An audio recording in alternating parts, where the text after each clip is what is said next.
A'udzubillahi minasyaitonirrajim. Bismillahirrahmanirrahim. Assalamualaikum warahmatullahi wabarakatuh. Waalaikumsalam warahmatullahi wabarakatuh. Alhamdulillahirabbil alamin. Hamdan syakirin, hamdan naimin, hamdan yuwafi ni'amah wa yukafi majidah. Ya Rabbana lakal hamdu kama yang bagi rijal wajibal karim wa adini sultani. Rabbi sholli sodri wa yassirli amri wahlul 'uqdatam min lisani yafqahu qawli. Rabbi zidni ilman warzuqni fahman. Puji syukur, mari sama-sama kita panjatkan kehadirat Allah Subhanahu wa taala yang telah memberikan nikmat yang banyak untuk kita semua. Salawat serta salam semoga tetap tercurah kepada para nabi, wabil khusus baginda Rasulullah Muhammad sallallahu alaihi wasallam, untuk keluarganya, para sahabatnya, dan insya Allah untuk kita semua selaku pengikutnya sampai akhir zaman. Bapak Ibu yang dirahmati Allah, alhamdulillah pada kesempatan yang baik ini kita masih diberikan waktu untuk terus berproses meningkatkan keimanan dan ketakwaan kita kepada Allah. Dan alhamdulillah di penghujung bulan suci Ramadan ini kita masih diberikan untuk menjalankan ibadah, terutama ibadah puasa dan ibadah-ibadah yang lainnya, termasuk di dalamnya kita merenung, ya, mengintrospeksi diri dari apa yang telah kita kerjakan selama ini, khususnya di bulan suci Ramadan ini. Dan hari ini kita akan kembali belajar bersama-sama melalui kajian Zoom kita dengan tema perjalanan hidup manusia sampai negeri akhirat. Nah, ini merupakan proses spiritual yang seluruh manusia akan merasakan. Mungkin ada yang merasakan secara langsung dalam artian di sini dalam kesadaran penuh, atau mungkin ada yang tidak secara langsung, jadi tanpa disadari gitu.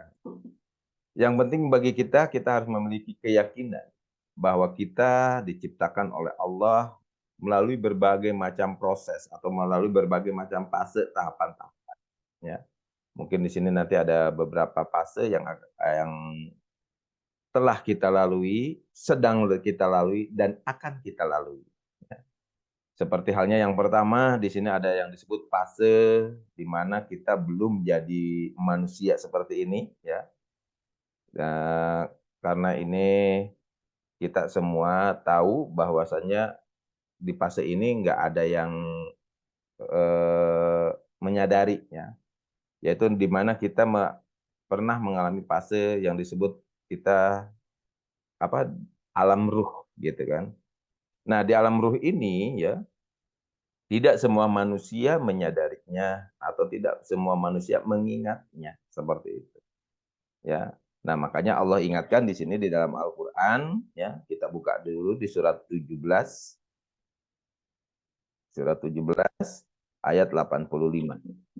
A'udzubillahi minasyaitonirrajim. Bismillahirrahmanirrahim. Dan mereka bertanya kepadamu tentang ruh, katakanlah, ruh itu termasuk urusan Tuhanku, dan tidaklah kamu diberi pengetahuan melainkan sedikit. Nah, jadi kata Allahnya apa, Bu? Jadi kalau kita bicara alam ruh, ya, manusia itu hanya dikasih pengetahuan sedikit, kata Allah, gitu, ya. Makanya Allah kasih tahu kepada kita di sini, ya. Apabila mereka bertanya kepadamu tentang ruh, katakanlah, ruh itu termasuk urusan Tuhanku, ya. Jadi ruh itu termasuk urusan Allah. Jadi kita tidak diberi pengetahuan yang banyak tentang ruh tersebut. Makanya kita hidup di alam ruh tidak akan tahu, tidak akan ingat, gitu kan? Kenapa? Ya karena itu termasuk urusan Tuhan kita, gitu, ya.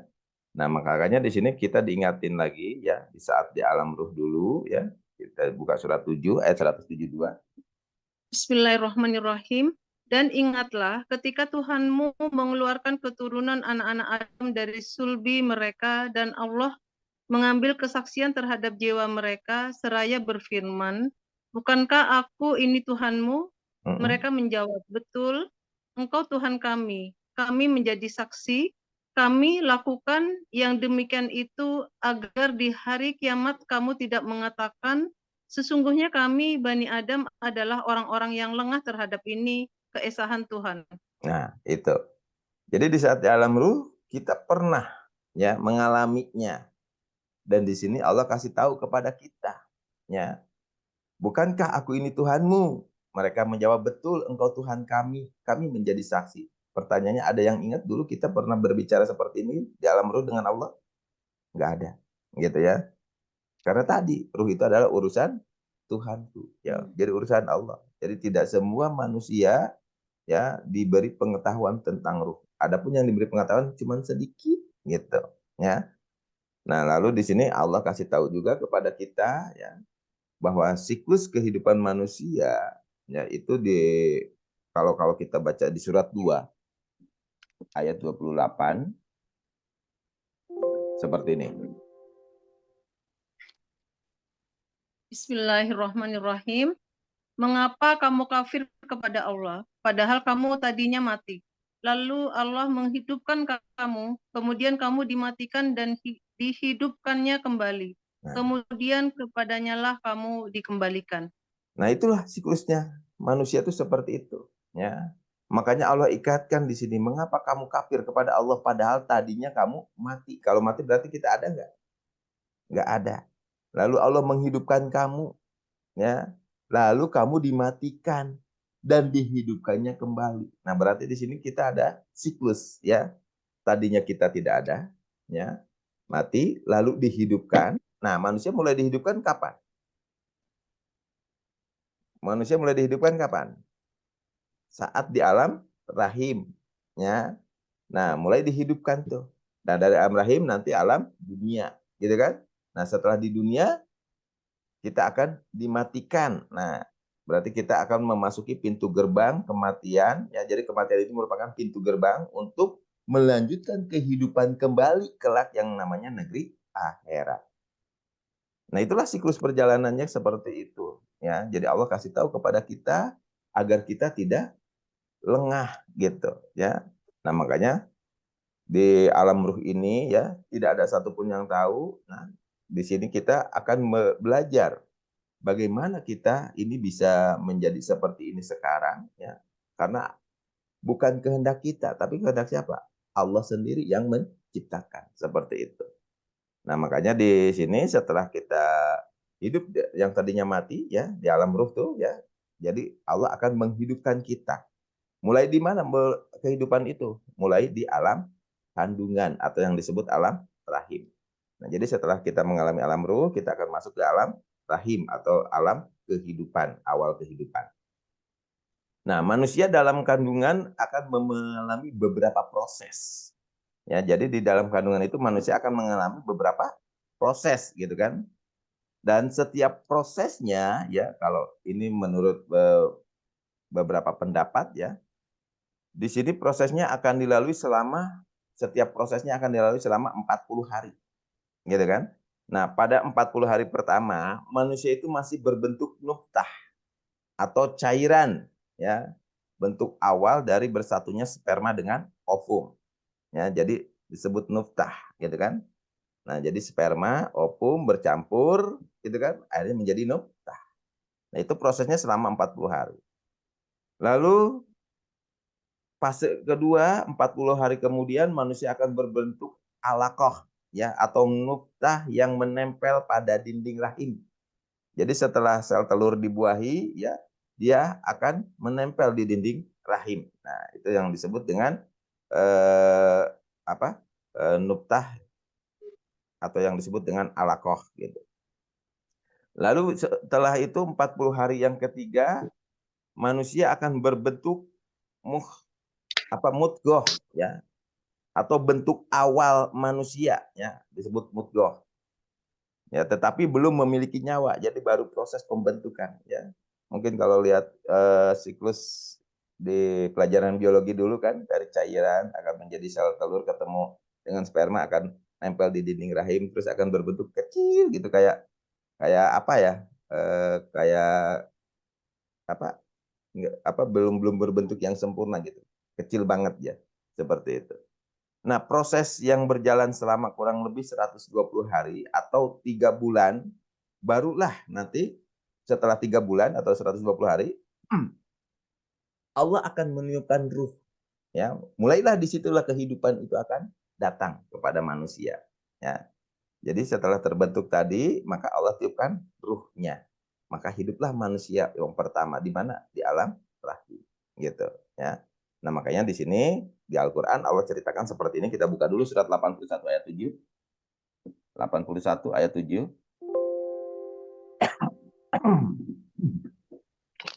Bismillahirrahmanirrahim. Dan apabila ruh dipertemukan dengan tubuh, Nah, apabila ruh-ruh dipertemukan dengan tubuh, kapan? Tadi ya, setelah bercampurnya ya suami istri tadi, laki-laki dan perempuan tadi, yang akhirnya sperma membuahi sel telur, gitu kan? Lalu mulai proses tadi kurang lebih 3 bulan, kan berbentuk ya manusia, tapi belum diberikan kehidupan. Nah, setelah 3 bulan tadi, baru Allah akan pertemukan ruh-ruh tersebut dengan tubuhnya. Ya, ditiupkan ruh tersebut. Ya. Nah, makanya di surat 23 ayatnya 12 sampai dengan 14. Nah, ini prosesnya. Bismillahirrahmanirrahim. Dan sesungguhnya kami telah menciptakan manusia dari suatu saripati berasal dari tanah. 13-nya. Kemudian kami jadikan saripati itu air mani yang disimpan dalam tempat yang kokoh atau rahim. Kemudian air mani itu kami jadikan segumpal darah, lalu segumpal darah itu kami jadikan segumpal daging, dan segumpal daging itu kami jadikan tulang belulang. Lalu tulang belulang itu kami bungkus dengan daging, kemudian kami jadikan dia makhluk yang berbentuk lain, maka maha suci Allah, pencipta yang paling baik. Nah, itu prosesnya. Dari air mani jadi segumpal darah setelah bercampur tadi ya dengan sel ovum. Lalu dari segumpal darah itu jadi segumpal daging ya. Setelah menempel di dinding rahim, akhirnya mulai berbentuk. Dari segumpal daging itu akan dikasih tulang belulang. Ya, setelah tulang belulang itu dibungkus dengan daging, maka jadilah makhluk yang berbentuk lain, yaitu manusia. Nah, setelah proses pembentukannya sempurna, ya sebenarnya dalam proses pembentukannya ada yang sempurna, ada yang tidak sempurna ya. Nanti ada di surat 22 ayat 5. Nah, setelah proses pembentukan ini berjalan dengan baik, maka Allah akan berikan kehidupan ya. Di surat 38 ayat 72, 38 ayat 72. Bismillahirrahmanirrahim. Maka apabila telah kusempurnakan kejadiannya dan kutiupkan kepadanya roh ciptaanku, maka hendaklah kamu bersyukur dengan bersujud kepadanya. Nah, jadi setelah sempurna kejadiannya, udah berbentuk manusia, barulah Allah tiupkan kehidupan atau ruh ciptaannya, ya, sehingga manusia akan mengalami kehidupan, bertemunya ruh dengan jasad di mana? Di alam rahim tadi, gitu. Nah, pertanyaannya, apakah kita ingat saat pertemuan tadi jasad dengan ruh? Satu pun nggak ada yang tahu, karena itu adalah urusan Tuhan kita, gitu, ya. Nah, jadi setelah Allah ceritakan ini semua, ya, lalu Allah kasih tahu lagi kepada kita surat 40 ayat 67. 40 ayat 67. Bismillahirrahmanirrahim. Dialah yang menciptakan kamu dari tanah, kemudian dari setetes mani, sesudah itu dari segumpal darah. Kemudian dilahirkannya kamu sebagai seorang anak, kemudian kamu dibiarkan hidup supaya kamu sampai kepada masa dewasa, kemudian dibiarkan kamu hidup lagi sampai tua.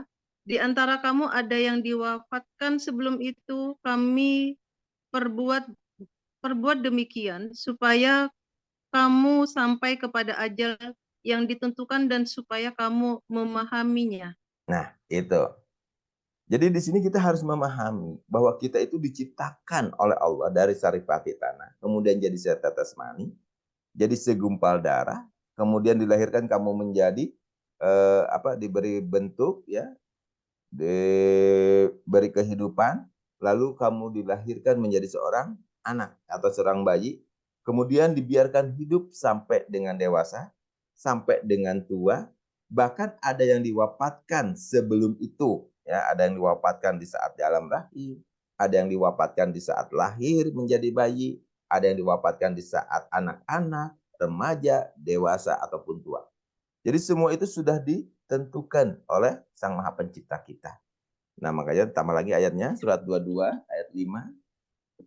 Bismillahirrahmanirrahim.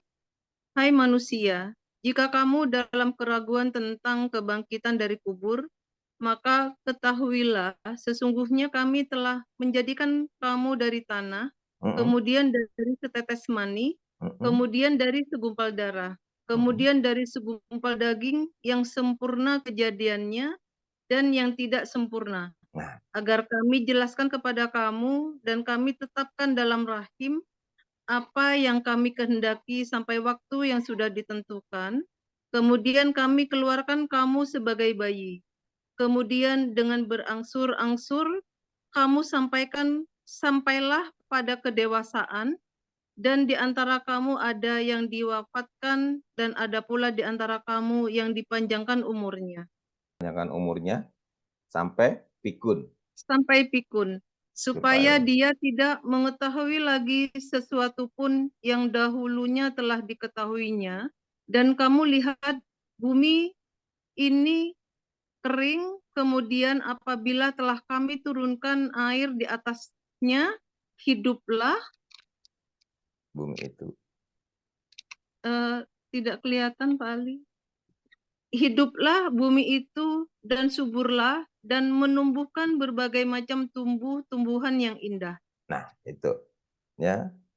Jadi itulah proses kita, ya. Jadi di saat kita diciptakan oleh Allah dari setetes mani, kemudian dari segumpal darah, segumpal daging, ada yang sempurna dan ada yang tidak sempurna. Ya, makanya kejadian penciptaan manusia itu ya atas kehendak Allah. Jadi yang sempurna dan yang tidak sempurna ya patut disyukuri karena itu sudah menjadi kehendaknya. Lalu juga begitu dilahirkan ada yang diwafatkan, ya, ada yang dipanjangkan umur sampai dengan ikut seperti itu. Nah, itulah kehidupan manusia, ya, dimulai dari alam ruh lalu masuk alam rahim. Nah, setelah alam rahim akan keluar menjadi manusia yang akan memasuki namanya kehidupan duniawi seperti itu. Nah, makanya di sini diingatkan oleh Allah, ya, di surat 46 ayat 15. Bismillahirrahmanirrahim. Kami perintahkan kepada manusia supaya berbuat baik kepada dua orang ibu bapaknya. Ibunya mengandungnya dengan susah payah dan melahirkannya dengan susah payah pula. Mengandungnya sampai menyapihnya adalah 30 bulan. Sehingga apabila dia telah dewasa dan umurnya sampai 40 tahun, ia berdoa, "Ya Tuhanku, tunjukilah aku untuk mensyukuri nikmat Engkau yang telah Engkau berikan kepadaku dan kepada ibu bapakku, dan supaya aku dapat berbuat amal yang soleh yang Engkau ridhoi. Berilah kebaikan kepadaku dengan memberi kebaikan kepada anak cucuku. Sesungguhnya aku bertaubat kepada Engkau, dan sesungguhnya aku termasuk orang-orang yang berserah diri." Nah, jadi kata Allahnya apa deh itu? Kita ini, ya, di alam rahim berapa bulan, Bu? 9 bulan. 9 bulan, ya. Nah, di sini kan Allah kasih tahu, ya, ibunya mengandungnya dengan susah payah dan melahirkannya dengan susah payah pula. Mengandung sampai menyapihnya adalah 30 bulan. Kalau 30 bulan itu berarti berapa tahun? 2,5 tahun, ya. Jadi kan 1 tahun 12 bulan, ya. 2 tahun berarti 24 bulan, ya. Nah, ini 30 bulan berarti 2,5 tahun. Gitu kan? Nah, sementara, ya, di sini, ya, di surat 31 ayat 14, 31 ayat 14. Nah, Allah bilang seperti ini. Silakan Bu Ayati baca lagi. Bismillahirrahmanirrahim. Dan kami perintahkan kepada manusia berbuat baik kepada dua orang ibu bapaknya, Mm-mm. Ibunya telah mengandungnya dalam keadaan lemah yang bertambah-tambah dan menyapinya dalam 2 tahun. Nah, Bersyukurlah kepadaku dan kepada dua orang ibu bapakmu, hanya kepadakulah kembalimu. nah berarti di sini menyapihnya berapa tahun? 2 2 tahun. tahun. Ya. Nah, tadi mengandung dan menyapi 30 bulan. Oh, berarti hidup di alam rahim itu berapa bulan? Berarti kita hidup di alam rahim berapa bulan? Cuman 6 9 bulan. bulan. Oh, 6 6. bulan. Ya kan tadi mengandung dan menyapihnya 30 bulan. Nah, di sini Allah kasih tahu bahwa menyapihnya itu 2 tahun. Nah, berarti kita hidup di alam kandungan cuma 6 bulan. Yang 3 bulannya tadi proses. Ya, yang Oh. 40 hari, 40 hari, 40 hari. Ya, jadi ada 3 bulan itu belum bertemunya antara ruh dengan jasad. Gitu. Jadi belum ada kehidupan. Nah, makanya kita mulai merasakan kehidupan di alam rahim itu kurang lebih sekitar 6 bulan. Karena 3 bulannya proses penciptaannya. Gitu ya. Nah, jadi 3 bulan tambah 6 bulan jadi berapa? 9 bulan. Nah, jadi itulah siklus ya. Pertama awal manusia diciptakan. Dan pertama manusia itu mengalami kehidupan. Di mana? Di alam rahim ya. Atau di alam kandungan seperti itu. Nah, setelah kita mengalami kehidupan di alam rahim tersebut, ya, maka kita akan melanjutkan fase berikutnya, yaitu kita akan mengadakan perjalanan ya hidup di alam dunia.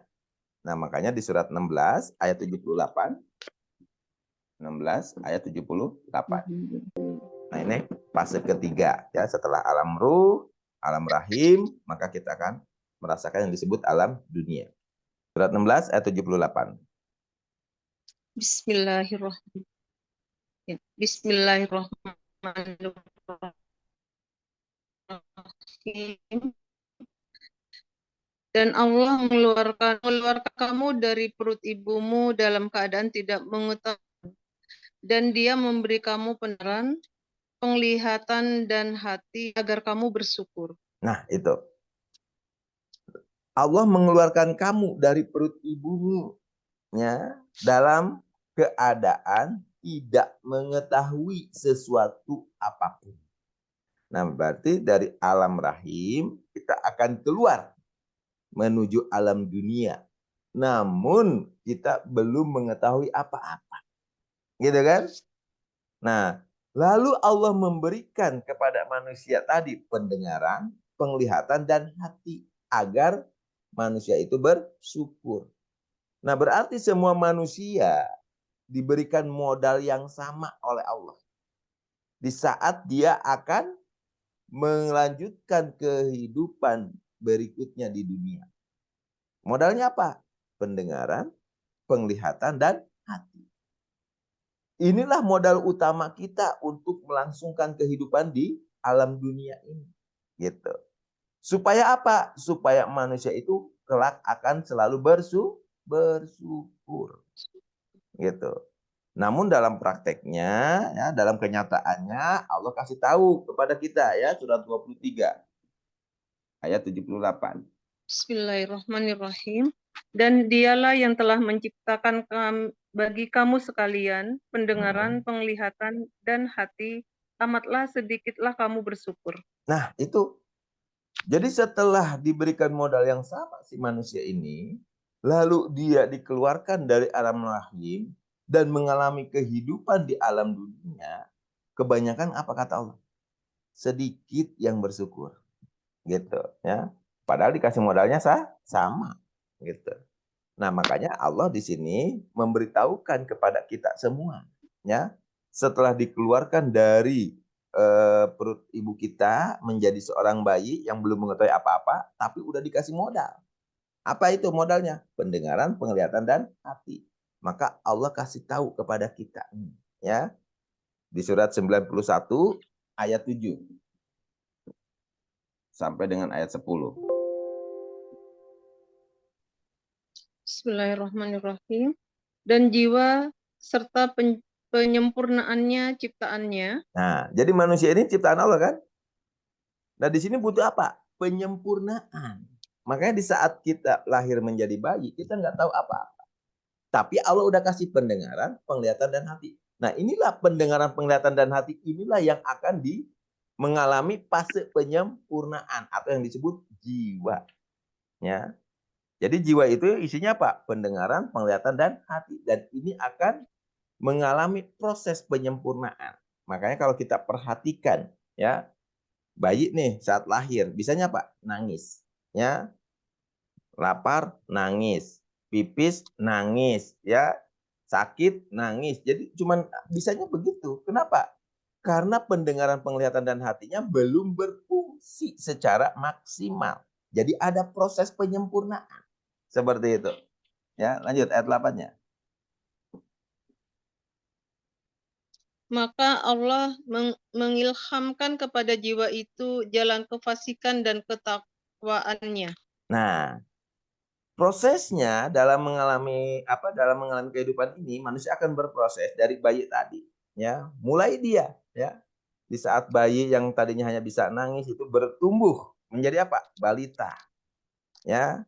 Nah, di saat balita ini mulailah dia merekam atau mendengar apa yang dia dengar, merekam, melihat apa yang dia lihat. Jadi mulai itu dia itu nanti akan meniru, ya. Nah, di saat proses penyempurnaan tadi, Allah akan kasih kepada manusia tadi, kepada jiwa-jiwanya tadi, pilihan, ya, jalan kefasikan dan jalan ketakwaan. Kalau fasik artinya apa?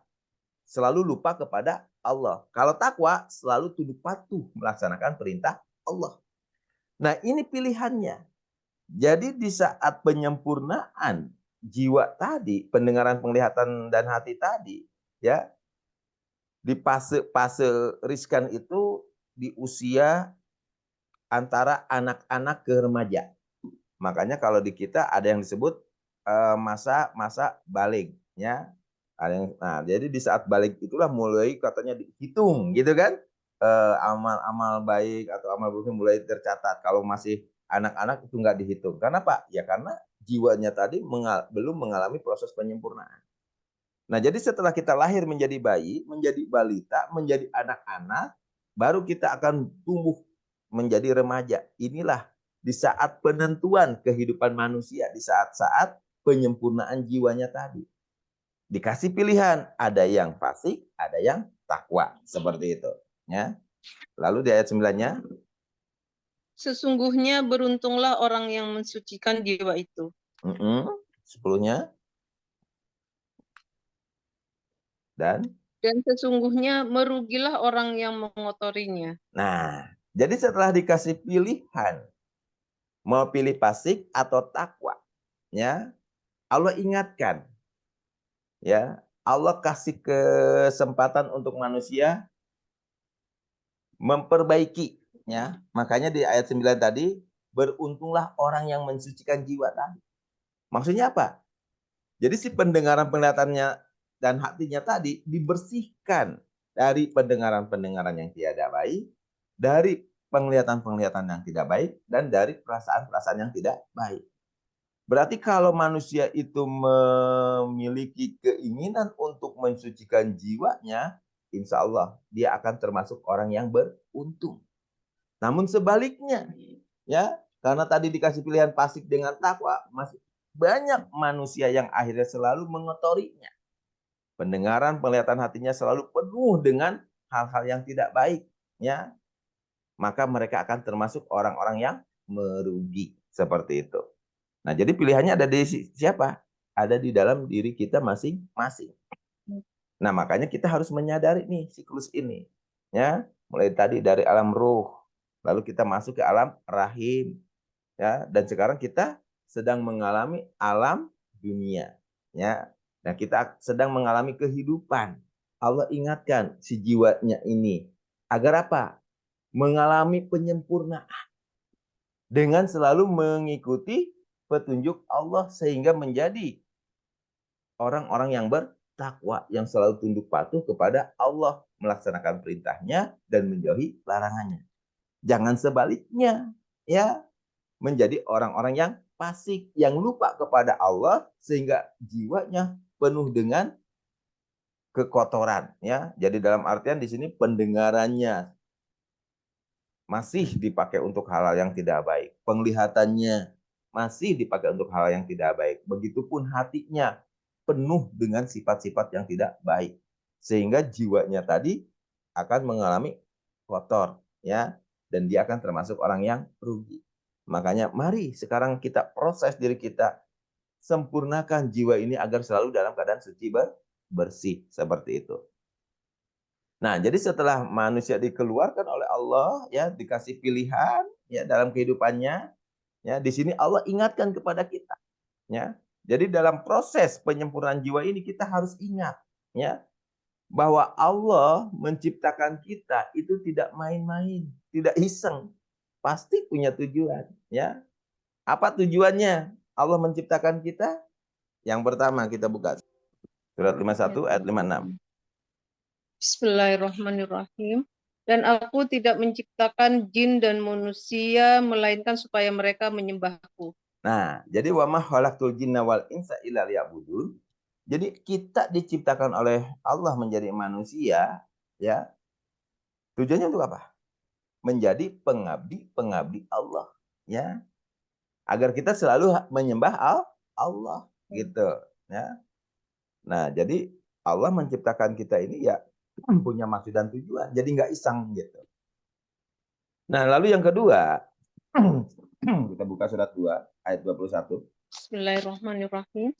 Hai manusia, sembahlah Tuhanmu yang telah menciptakanmu dan orang-orang yang sebelummu, agar kamu bertakwa. Nah, jadi Allah ciptakan manusia untuk menyembah Dia.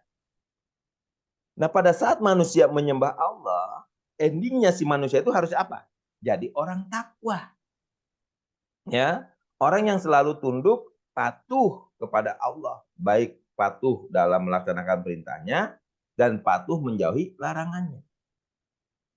Nah, tapi dalam prakteknya banyak manusia yang menyembah Allah tapi tidak takwa, gitu loh. Nah, makanya di sinilah saat penyempurnaan jiwa ini, mari kita introspeksi diri kita. Jangan sampai kita selama ini menyembah Allah tapi tidak jadi orang takwa, gitu. Kenapa? Karena yang kita sembah ternyata keinginan atau hawa nafsu semata, gitu, ya. Nah, makanya di sinilah kita diingatkan oleh Allah, ya, sebagai manusia itu kita punya tugas dan fungsinya masing-masing. Sorry. Kita buka surat 2 ayat 30. Bismillahirrahmanirrahim. Ingatlah ketika Tuhanmu berfirman kepada para malaikat, sesungguhnya aku hendak menjadikan seorang khalifah di muka bumi. Mereka berkata, mengapa engkau hendak menjadikan khalifah di bumi itu orang yang akan membuat kerusakan padanya dan menumpahkan darah. Padahal kami senantiasa bertasbih dengan memuji engkau dan mensucikan engkau. Tuhan berfirman, sesungguhnya aku mengetahui apa yang tidak kamu ketahui. Jadi kata Allahnya apa? Jadi tujuan Allah menciptakan manusia selain beribadah kepada Allah dan menjadi orang takwa, ya, ternyata kita ini punya tugas sebagai apa? Khalifah di muka bumi ini, gitu kan? Nah, kita ini punya tugas sebagai khalifah di muka bumi, ya. Makanya diingetin lagi surat 35 ayat 39. 35 ayat 39. Bismillahirrahmanirrahim. Dialah yang menjadikan kamu khalifah-khalifah di muka bumi.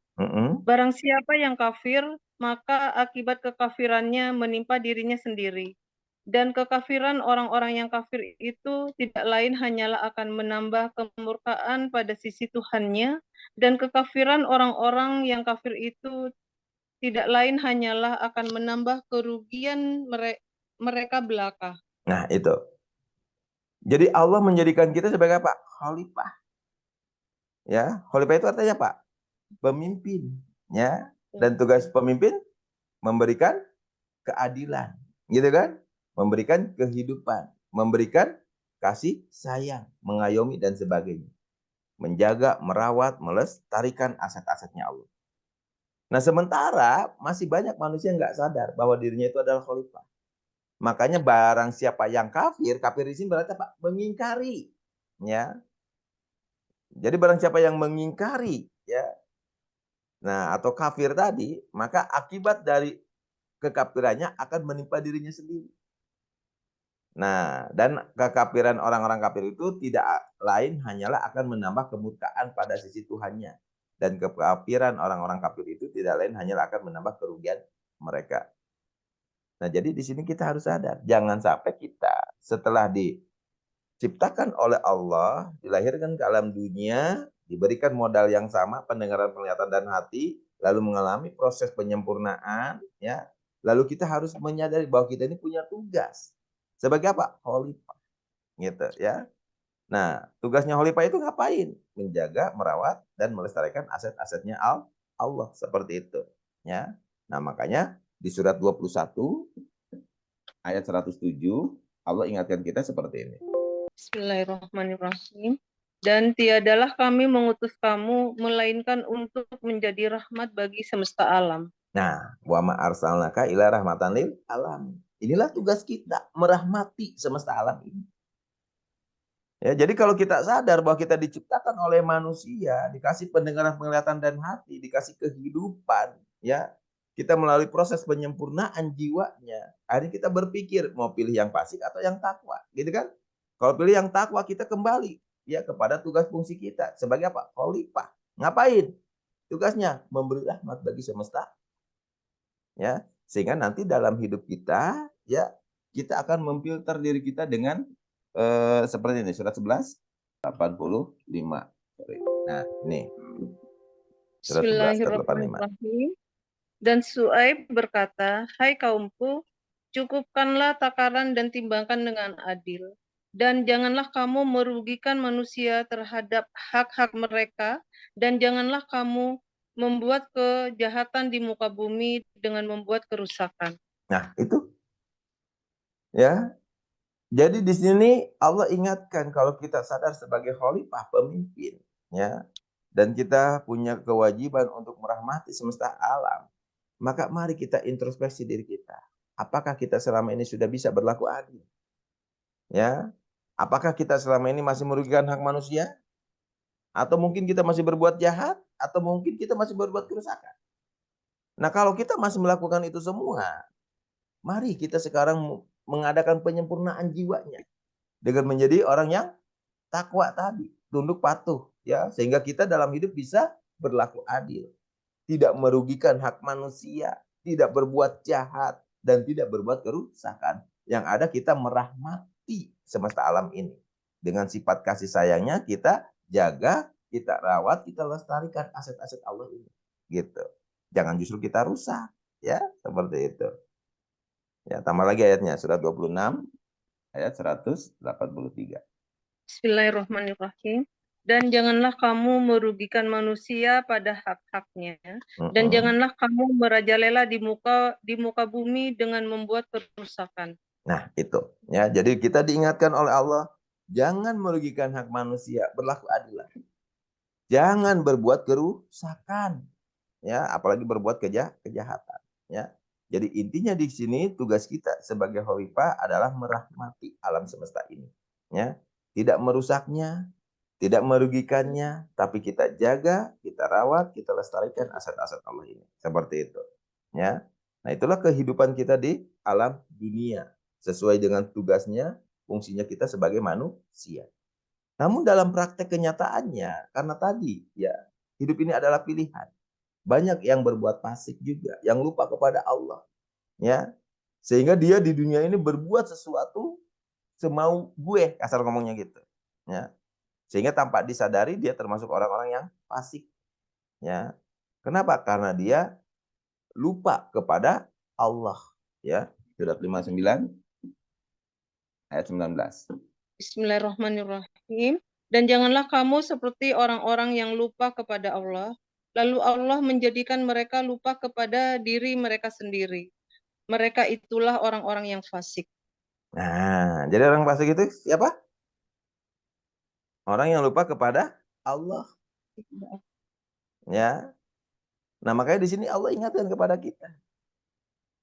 Jadi dalam menjalankan kehidupan di dunia ini, jangan sampai kita termasuk orang fasik atau orang yang lupa kepada Allah. Lalu bagaimana agar kita tidak termasuk orang fasik?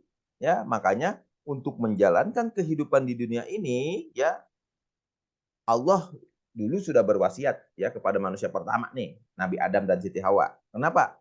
Karena pada saat Allah ciptakan Adam dan Hawa, ternyata Adam dan Hawa masih fasik, gitu kan? Dalam artian dia masih lupa kepada Allah sehingga dia tergelincir, ya, dibujuk, dirayu oleh bisikan-bisikan iblis setan, seperti itu, ya.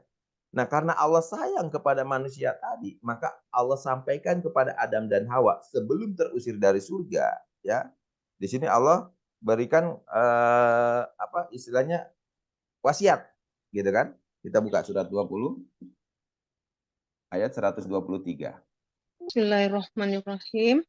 Allah berfirman, turunlah kamu berdua dari surga bersama-sama.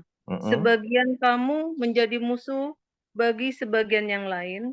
Maka jika datang kepadamu petunjuk daripadaku, lalu barang siapa yang mengikut petunjukku, ia tidak akan sesat dan tidak akan celaka. Nah, itu. Allah berfirman, turunlah kamu berdua dari surga bersama-sama. Sebagian kamu menjadi musuh bagi sebagian yang lain. Dan ini fakta sekarang. Anak cucu Adam akur enggak? Enggak kan? Masih banyak yang berselisih, bermusuhan dan sebagainya. Merusak dan sebagainya. Ya. Nah, makanya di sini kita harus ingat, ya. Allah kasih tahu dulu kepada Adam dan Hawa, jika datang kepadamu petunjuk daripadaku, lalu barang siapa yang mengikuti petunjukku, ia tidak akan sesat dan tidak akan celaka. Nah, sekarang kita ambil pelajaran.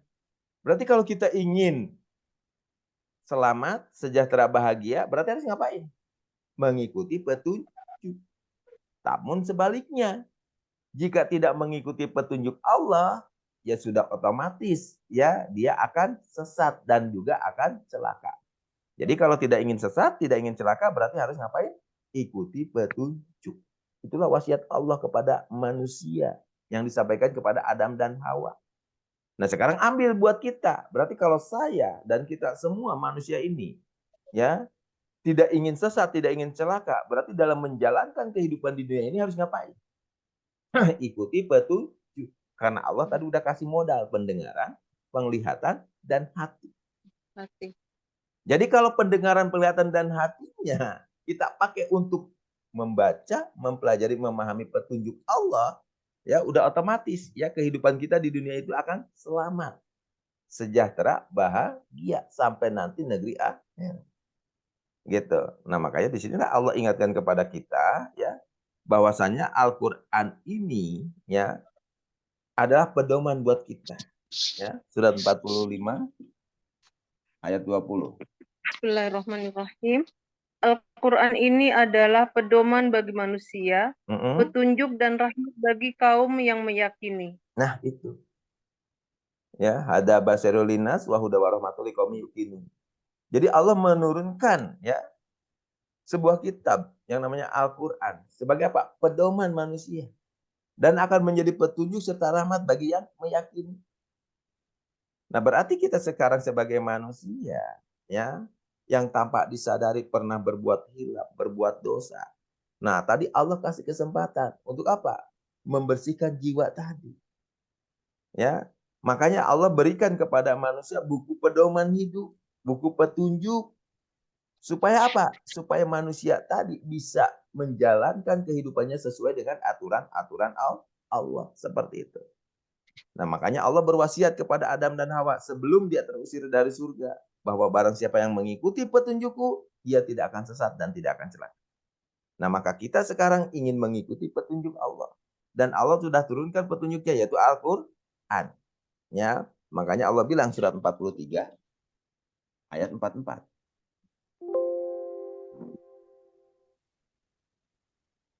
Bismillahirrahmanirrahim. Dan sesungguhnya Al-Quran itu benar-benar adalah suatu kemuliaan besar bagimu dan bagi kaummu, dan kelak kamu akan diminta pertanggungjawaban. Nah, itu.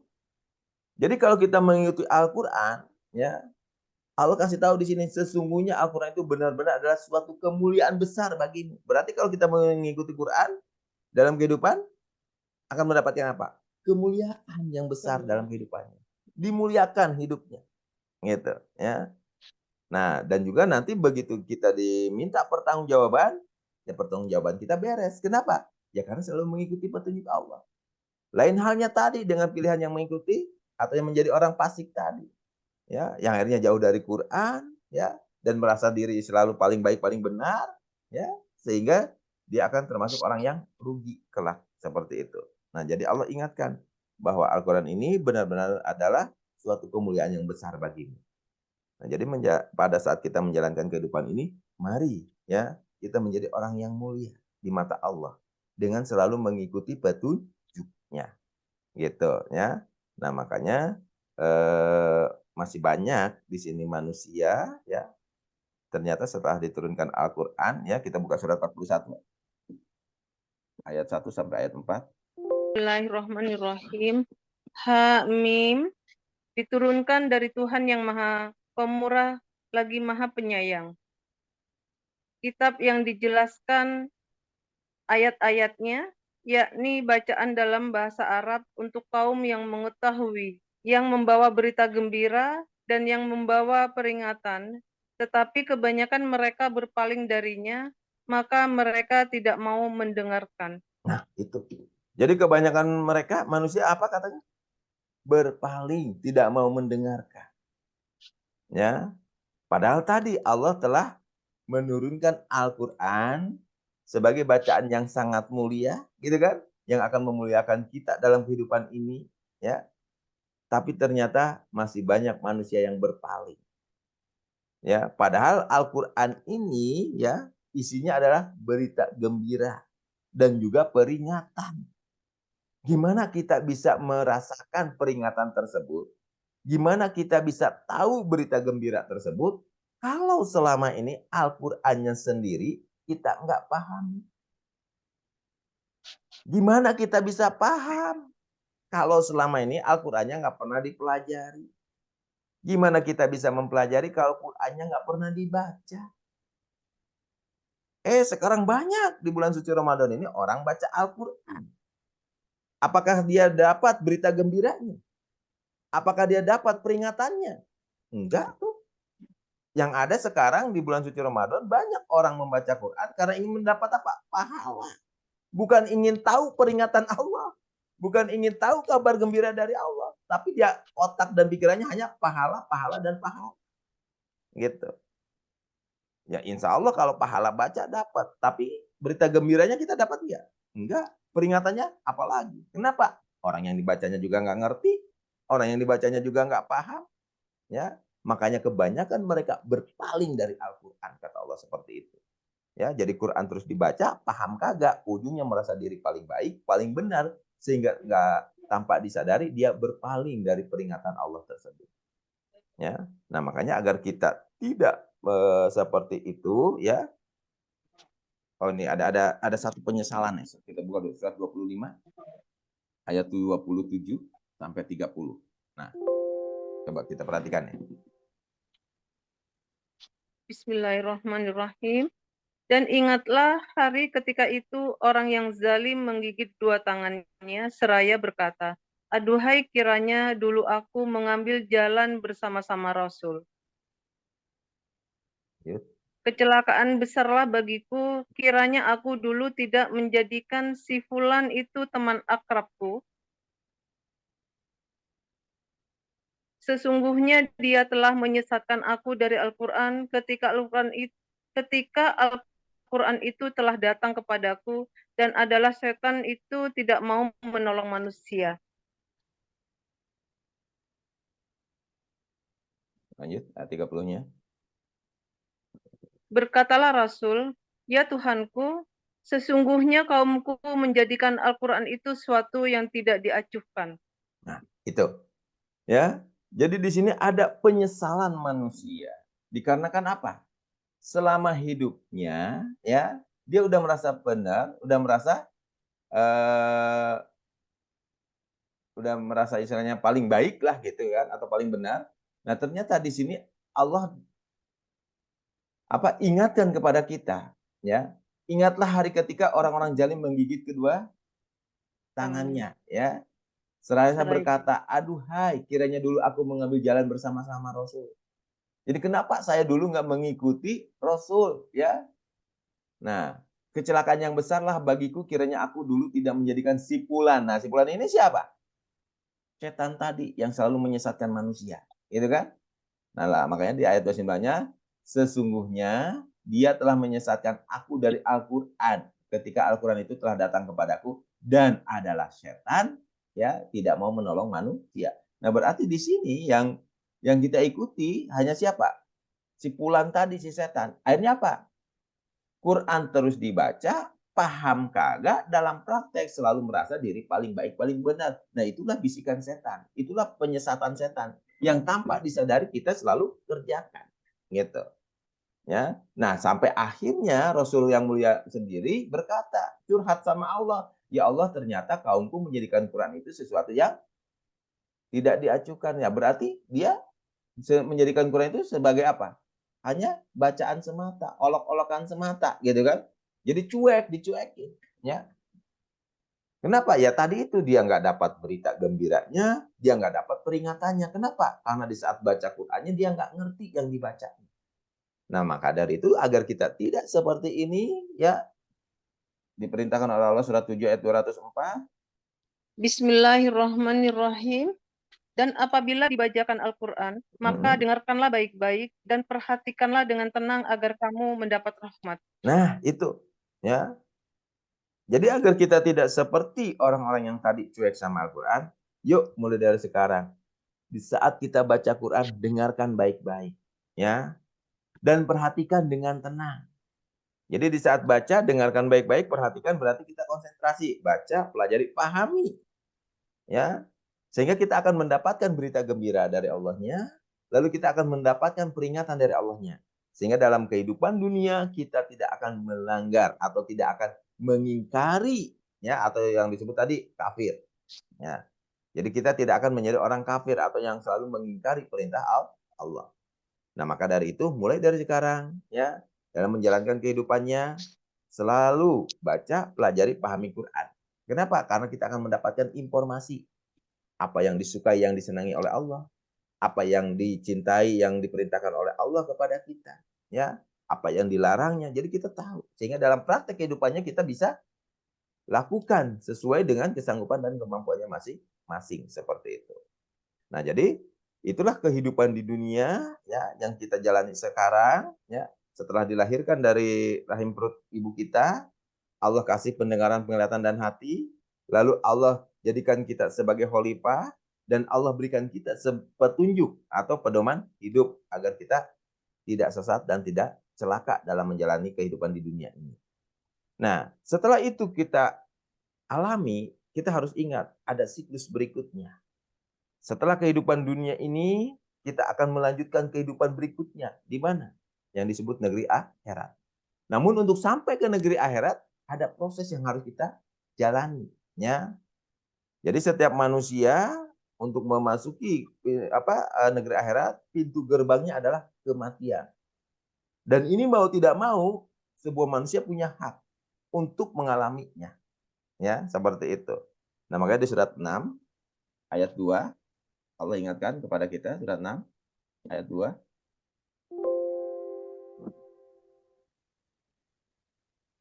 Bismillahirrahmanirrahim.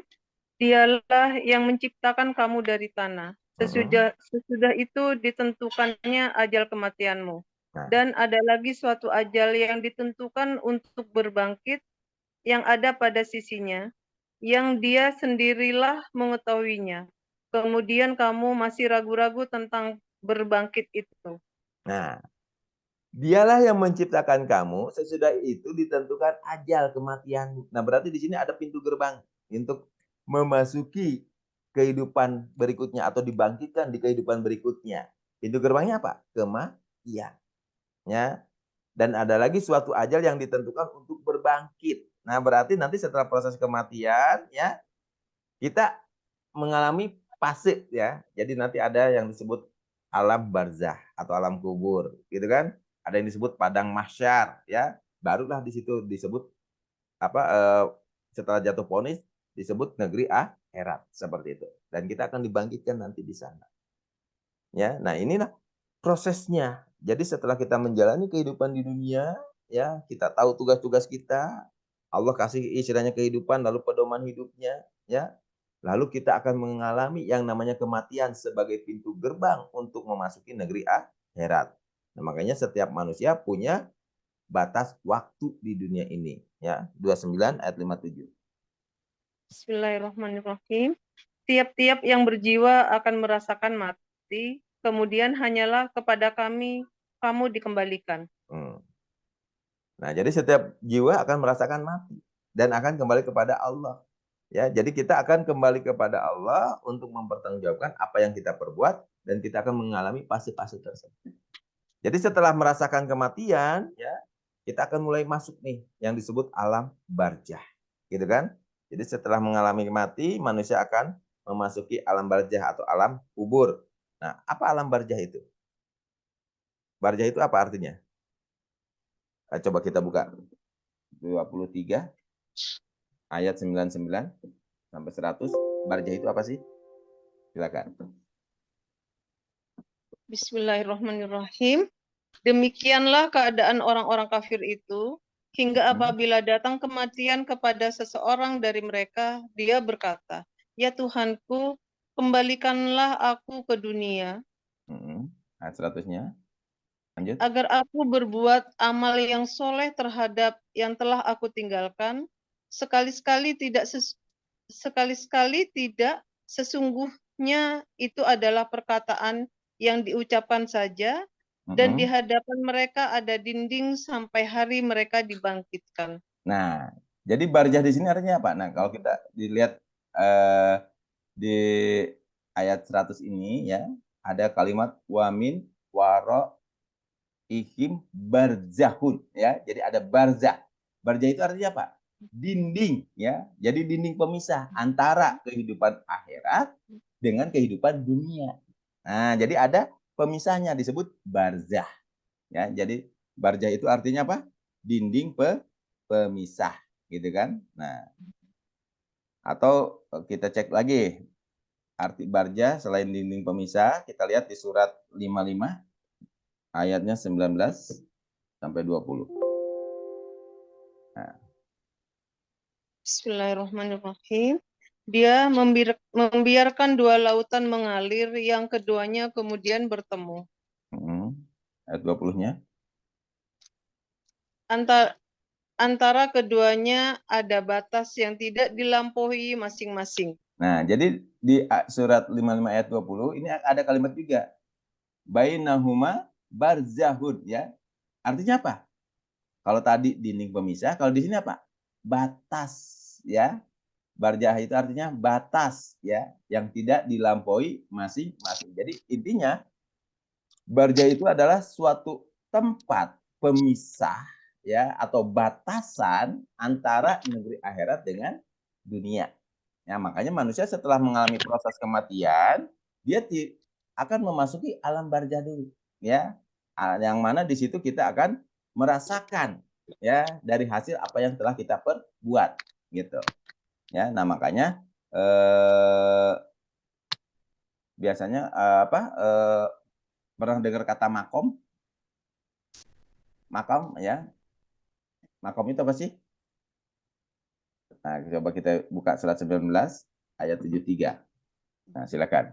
Bismillahirrahmanirrahim.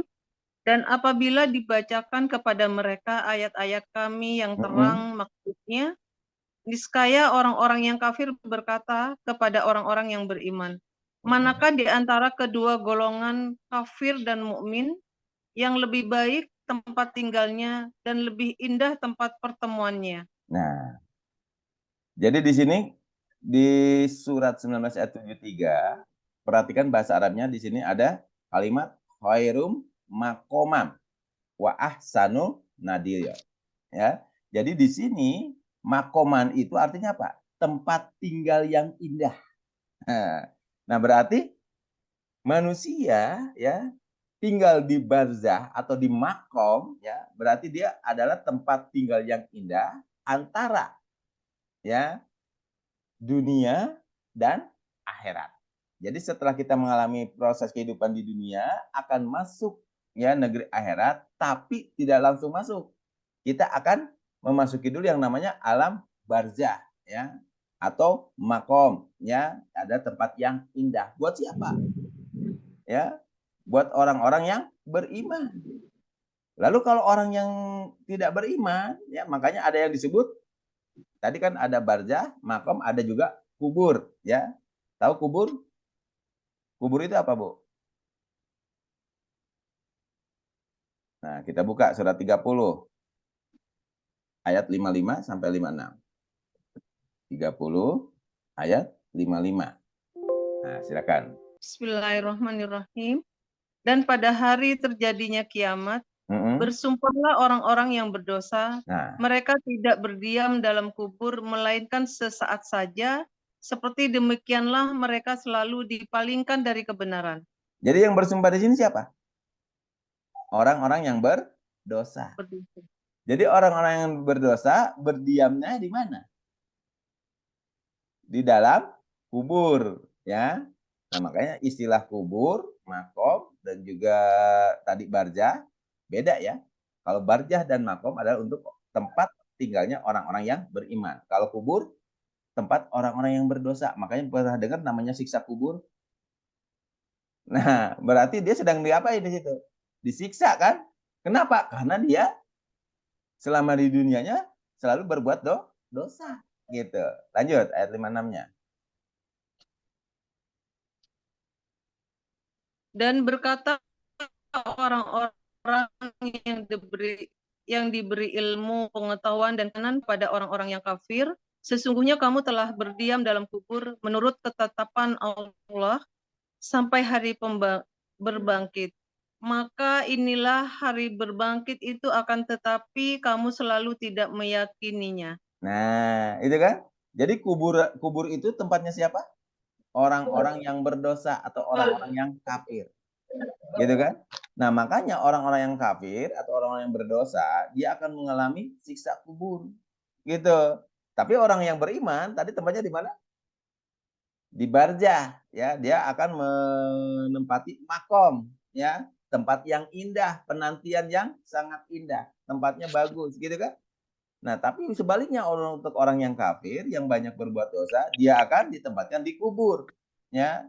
Nah, sehingga di alam kubur dia akan mendapatkan siksaan atas perbuatan yang dia kerjakan. Nah, makanya di surat 60 kita buka surat 60 ayat 13. Bismillahirrahmanirrahim. Hai orang-orang yang beriman, janganlah kamu jadikan penolongmu kaum yang dimurkai Allah. Sesungguhnya mereka telah putus asa terhadap negeri akhirat, sebagaimana orang-orang kafir yang telah berada dalam kubur berputus asa. Nah, jadi kubur itu tempatnya siapa, Bu? Orang kafir. Dan keadaan mereka di alam kubur seperti apa? Berputus asa. Kenapa? Karena selalu mendapatkan siksaan, gitu. Beda dengan tadi yang di barzah, yang di makom, ya, orang-orang yang beriman, dia mendapatkan tempat kesudahan yang baik, gitu, ya. Nah, itulah setelah mengalami kehidupan di dunia, dia akan masuk ke alam barzah atau alam kubur, ya. Kalau barzah untuk orang yang beriman, kalau kubur untuk orang-orang yang kafir. Nah, makanya di alam kubur banyak orang-orang kafir yang berputus asa seperti itu, ya. Nah, makanya kita buka ayatnya 27 ayat 66 sampai 68. Bismillahirrahmanirrahim. Sebenarnya pengetahuan mereka tentang akhirat tidak sampai ke sana. Malahan mereka ragu-ragu tentang akhirat itu. Lebih-lebih lagi mereka buta daripadanya. Lanjut, 67-nya. Katalah orang-orang yang kafir, apakah setelah kita menjadi tanah dan begitu pula bapak-bapak kita, apakah sesungguhnya kita akan dikeluarkan dari kubur? Nah, jadi apakah akan dikeluarkan dari kubur? Lanjut.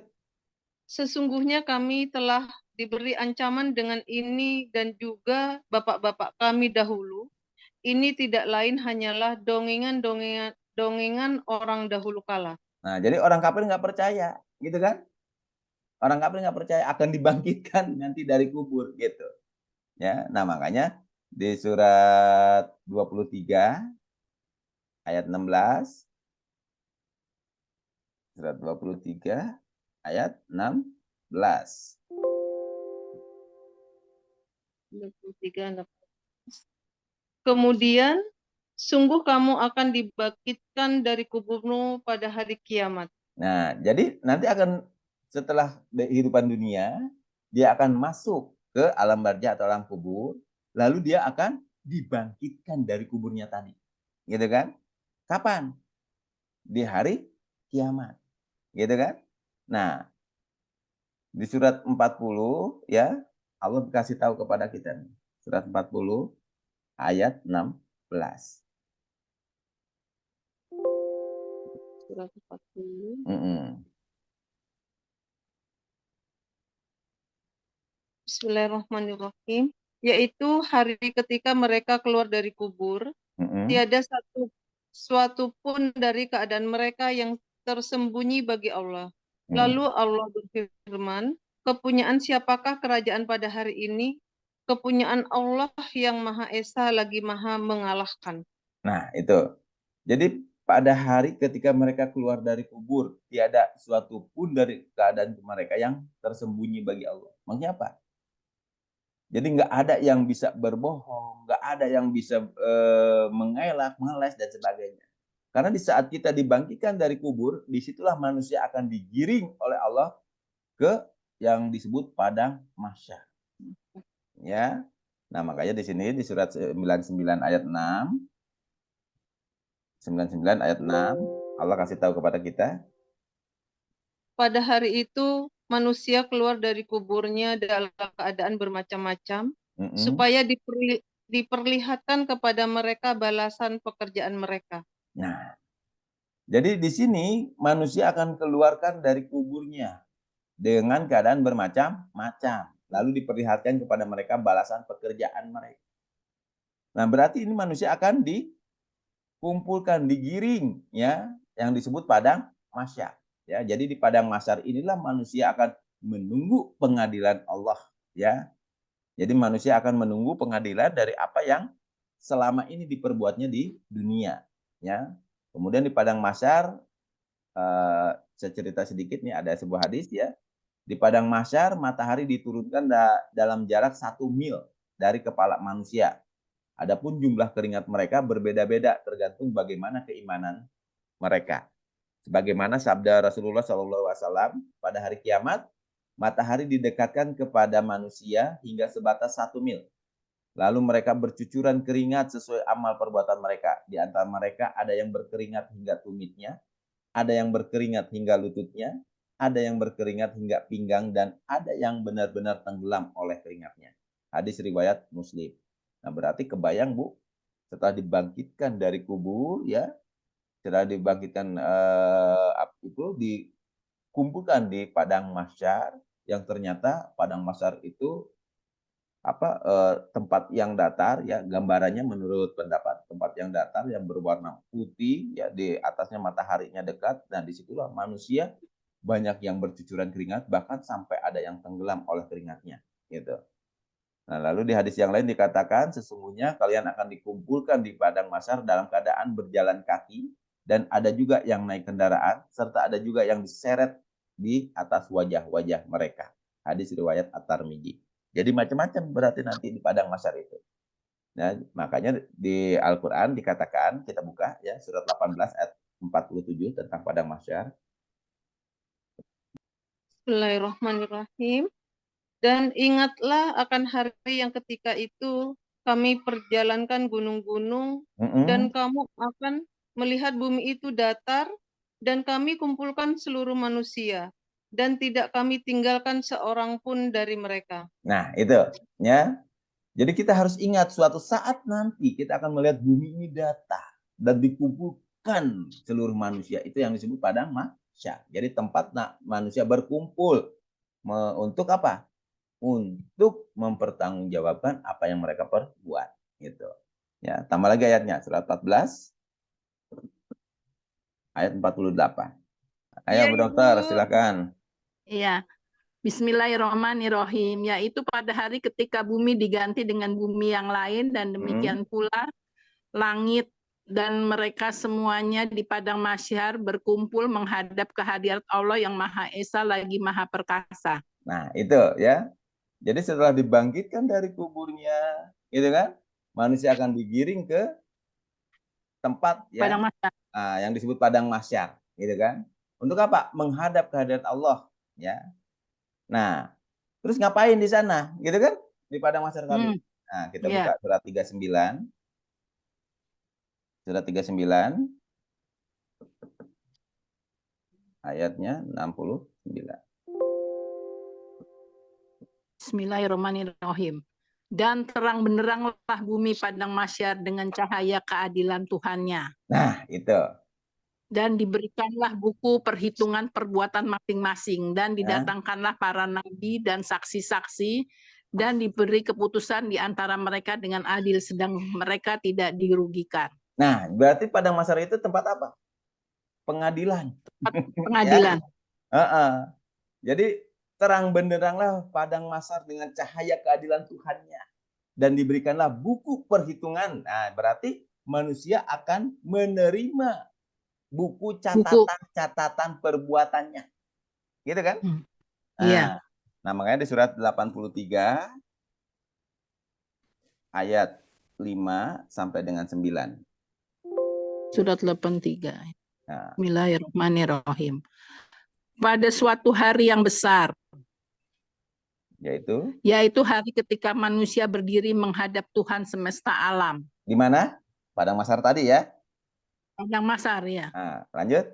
Sekali-kali jangan curang, karena sesungguhnya kitab orang yang durhaka tersimpan dalam sijin. Nah, jadi kitabnya ya, nanti yang akan diberikan oleh Allah ada kitab orang durhaka, disebutnya apa? Sijin. Ya. Sijin. Jadi sijin itu adalah buku catatan amal perbuatan yang buruk, intinya gitu kan? Yang kafir ya buruk. Lanjut. Tahukah kamu apakah sijin itu? Lanjut. Ialah kitab yang bertulis. Nah, jadi sijin adalah kitab yang bertulis. Apa yang ditulis? Perbuatan yang buruk. Gitu kan? Buruk. Nah, jadi buku catatan atau kitab catatan amal perbuatan yang buruk namanya apa? Sijin. Ya. Sijin. Nah, kita buka lagi. Masih surat yang sama ayat 18 sampai 23. 18 sampai 20. Sekali-kali tidak. Sesungguhnya kitab orang-orang berbakti itu tersimpan dalam Iliyin. Jadi Iliyin itu kitab untuk orang-orang yang selalu berbakti. Berbakti itu berarti berbuat kebaikan. Kebaikan. Berarti di sini ya ada dua kitab yang mana nanti di padang mahsyar akan diberikan kepada masing-masing manusia tadi. Ya. Tinggal nanti dua dia jenis menerimanya, ya tinggal nanti menerimanya kitab yang mana nih? Sijin atau Iliyin, gitu kan? Kalau Sijin adalah buku catatan perbuatan yang buruk, kalau Iliyin adalah buku catatan perbuatan yang baik. Baik. Nah, lanjut 19-nya. Tahukah kamu apakah Iliyin itu? Yaitu kitab yang bertulis. Nah, itu kan? Nah, berarti kejadian di padang mahsyar, manusia akan digiring oleh Allah, dikeluarkan dari kuburnya, dikeluarkan dari makomnya, ya, lalu digiring oleh Allah ke padang mahsyar, yang mana nanti di situ Allah akan memberikan ya buku atau kitab yang bertulis, ya, ada sijin, ada Iliyin. Kalau sijin adalah buku atau kitab catatan amal perbuatan yang tidak baik, kalau Iliyin adalah buku atau catatan amal perbuatan yang baik. Seperti itu. Ya. Nah, makanya di surat 10 ayat 30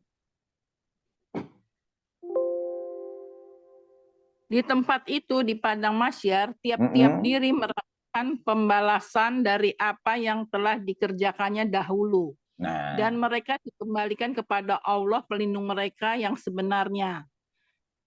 Dan lenyaplah dari mereka apa yang mereka adakan. jadi di padang mahsyar tiap-tiap diri akan apa? Merasakan pembalasan. Ya. Dari apa yang telah dikerjakannya dahulu waktu di dunia. Ya. Nah, makanya disinilah kita harus betul-betul ya mempersiapkan gitu. Ya. Nah, makanya di surat 58 ayat 6 Allah ingatkan lagi 58 ayat 6. Pada hari ketika mereka dibangkitkan Allah semuanya, lalu diberitakannya kepada mereka apa yang telah mereka kerjakan, Allah mengumpulkan mencatat amal perbuatan itu, padahal mereka telah melupakannya. Dan Allah Maha menyaksikan segala sesuatu. Tuh. Jadi tadi ya, buku catatan amal perbuatannya ada dokumentasinya nggak? Ada. Kita sendiri udah lupa ya. Begitu dibuka, waduh ternyata oh iya ada rekamannya, ada catatannya gitu. Ya, makanya disinilah Allah itu adalah istilahnya dia akan berlaku seadil-adilnya, yang maha adil gitu. Jadi tidak ada yang dirugikan karena semuanya tercatat amal perbuatannya tersebut gitu ya. Nah, makanya di surat 19 ayat 38, alangkah terangnya pendengaran mereka dan alangkah tajamnya penglihatan mereka pada hari mereka datang kepada kami. Tetapi orang-orang yang zolim pada hari ini di dunia berada dalam kesesatan yang nyata. Nah, jadi alangkah terangnya pendengaran mereka, alangkah tajamnya penglihatan mereka pada hari mereka datang kepada kami. Jadi pada saat dia istilahnya datang di padang mahsyar ya, pendengaran penglihatannya amat tajam, amat terang, jelas gitu. Ya, dengan riuh pikuknya banyaknya manusia tadi ya yang mengalami proses pengadilan ya. Tapi di sini diberikan ketajaman pendengaran penglihatannya. Jadi kita nggak bisa mengelak ya, nggak bisa istilahnya neko-neko gitu, atau nggak bisa istilahnya bisik-bisik tetangga gitu kan. KKN. Nah, KKN gitu ya, tambah lagi ayatnya. Nah, ini masih cerita tentang padang mahsyar ya, 50 ayat 22. Sesungguhnya kamu berada dalam keadaan lalai dari hal ini. Maka kami singkapkan daripadamu tutup yang menutupi matamu. Maka penglihatanmu pada hari itu amat tajam. Nah, itu ya. Kan suka ada tuh manusia tuh begitu ini ya, pura-pura bego gitu kan, pura-pura nggak tahu ya. Nah, jadi di sini Allah kasih tahu kepada kita, nggak ada yang lalai saat itu. Semua oleh Allah, matanya, telinganya ditajamkan, ya, pendengaran, penglihatannya ditajamkan. Jadi nggak ada yang pura-pura nggak, oh apa, pura-pura nggak dengar atau pura-pura nggak lihat begitu dipanggil dan sebagainya. Pilot. Beragak pilot nggak bisa, ya, seperti itu, ya. Nah, terus tambah lagi ayatnya, ya, surat 36, 65. Pada hari ini kami tutup mulut mereka dan berkatalah kepada kami tangan mereka dan memberi kesaksianlah kaki mereka terhadap apa yang dahulu mereka usahakan. Nah, jadi mulut dikunci, tangan dan kaki berbicara, ya. Jadi ingat lagunya Chrisye. Bicara. Lagunya Bimbo. Lagu Chrisye. Sudah panjang. Nah, makanya disinilah kita harus ingat di saat nanti proses pengadilan, pendengaran, penglihatan ditajamkan, gitu kan? Mulut kita dikunci, berkatalah kepada kita kaki dan tangan, ya. Jadi kaki menjadi saksi atas apa yang kita lakukan, tangan menjadi saksi apa yang kita perbuat, seperti itu, ya. Tambah lagi ayatnya, surat 24 ayat 24.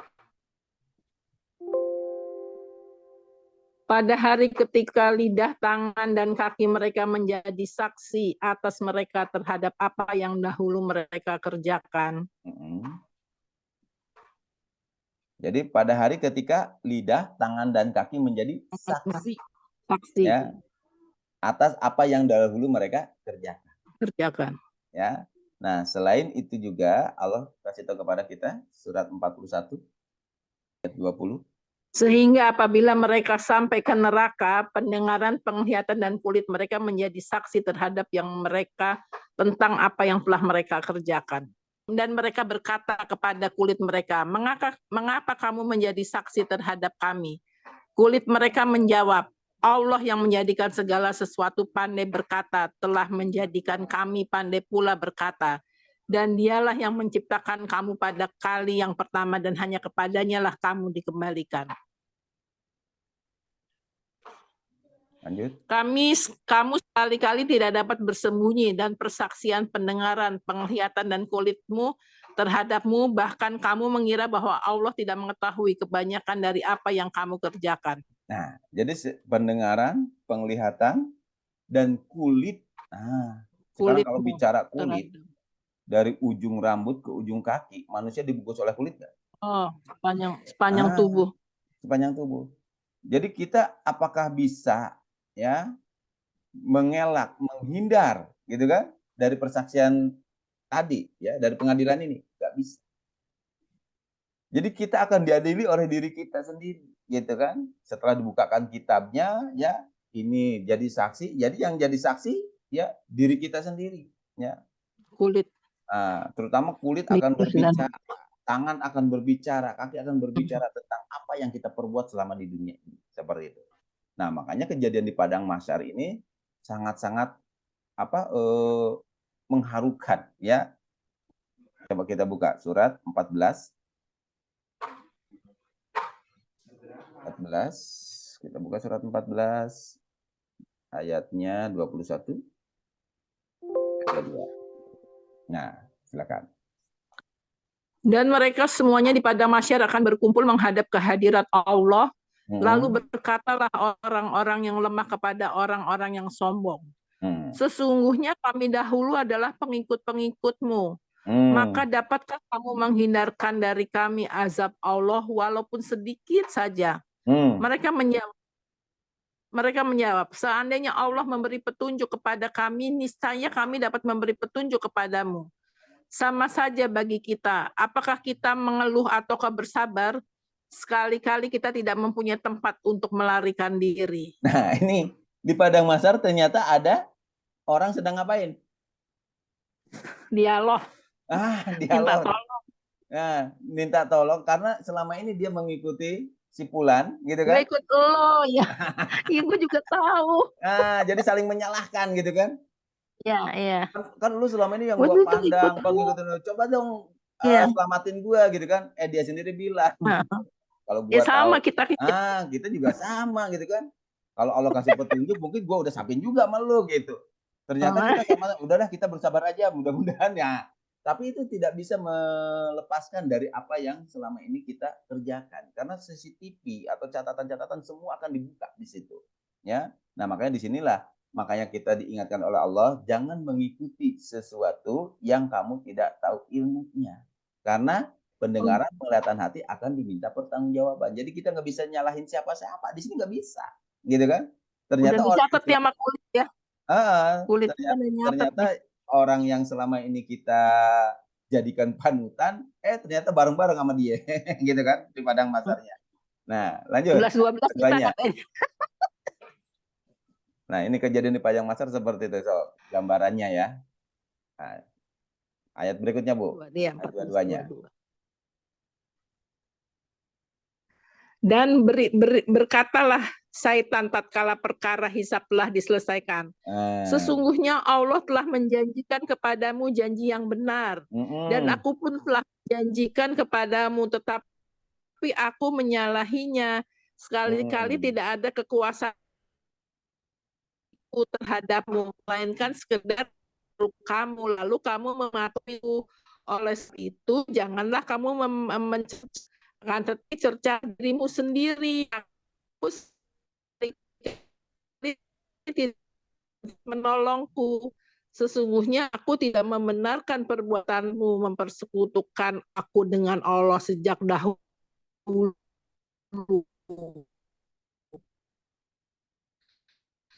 Orang yang selalu mendapat siksaan yang pedih. Nah, itu. Nah, jadi di sini putus.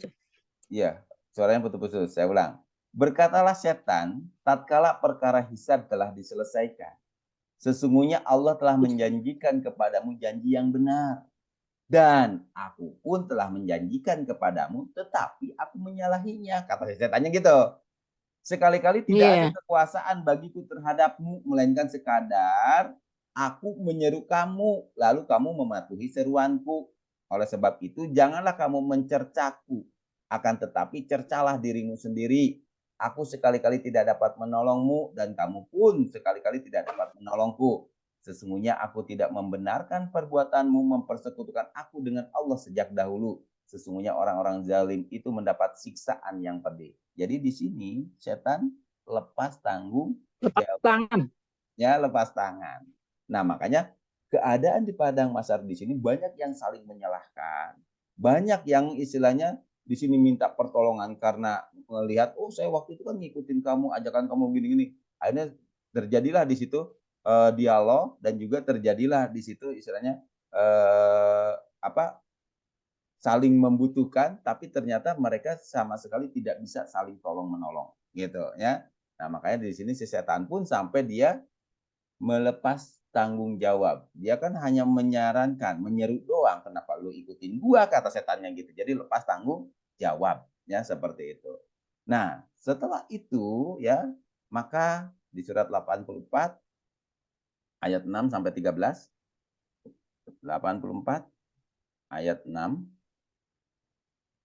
sampai 13. Ada yang mau baca nggak yang lain?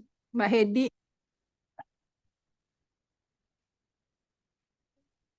Apa aku baca dulu lagi? Ya, lanjut aja, Bu. Hai manusia, sesungguhnya kamu telah bekerja dengan sungguh-sungguh menuju Tuhanmu. Maka pasti kamu akan menemuinya. Nah, itu kan? Lanjut. Yang bersungguh-sungguh. Adapun orang yang diberikan kitabnya dari sebelah kanannya.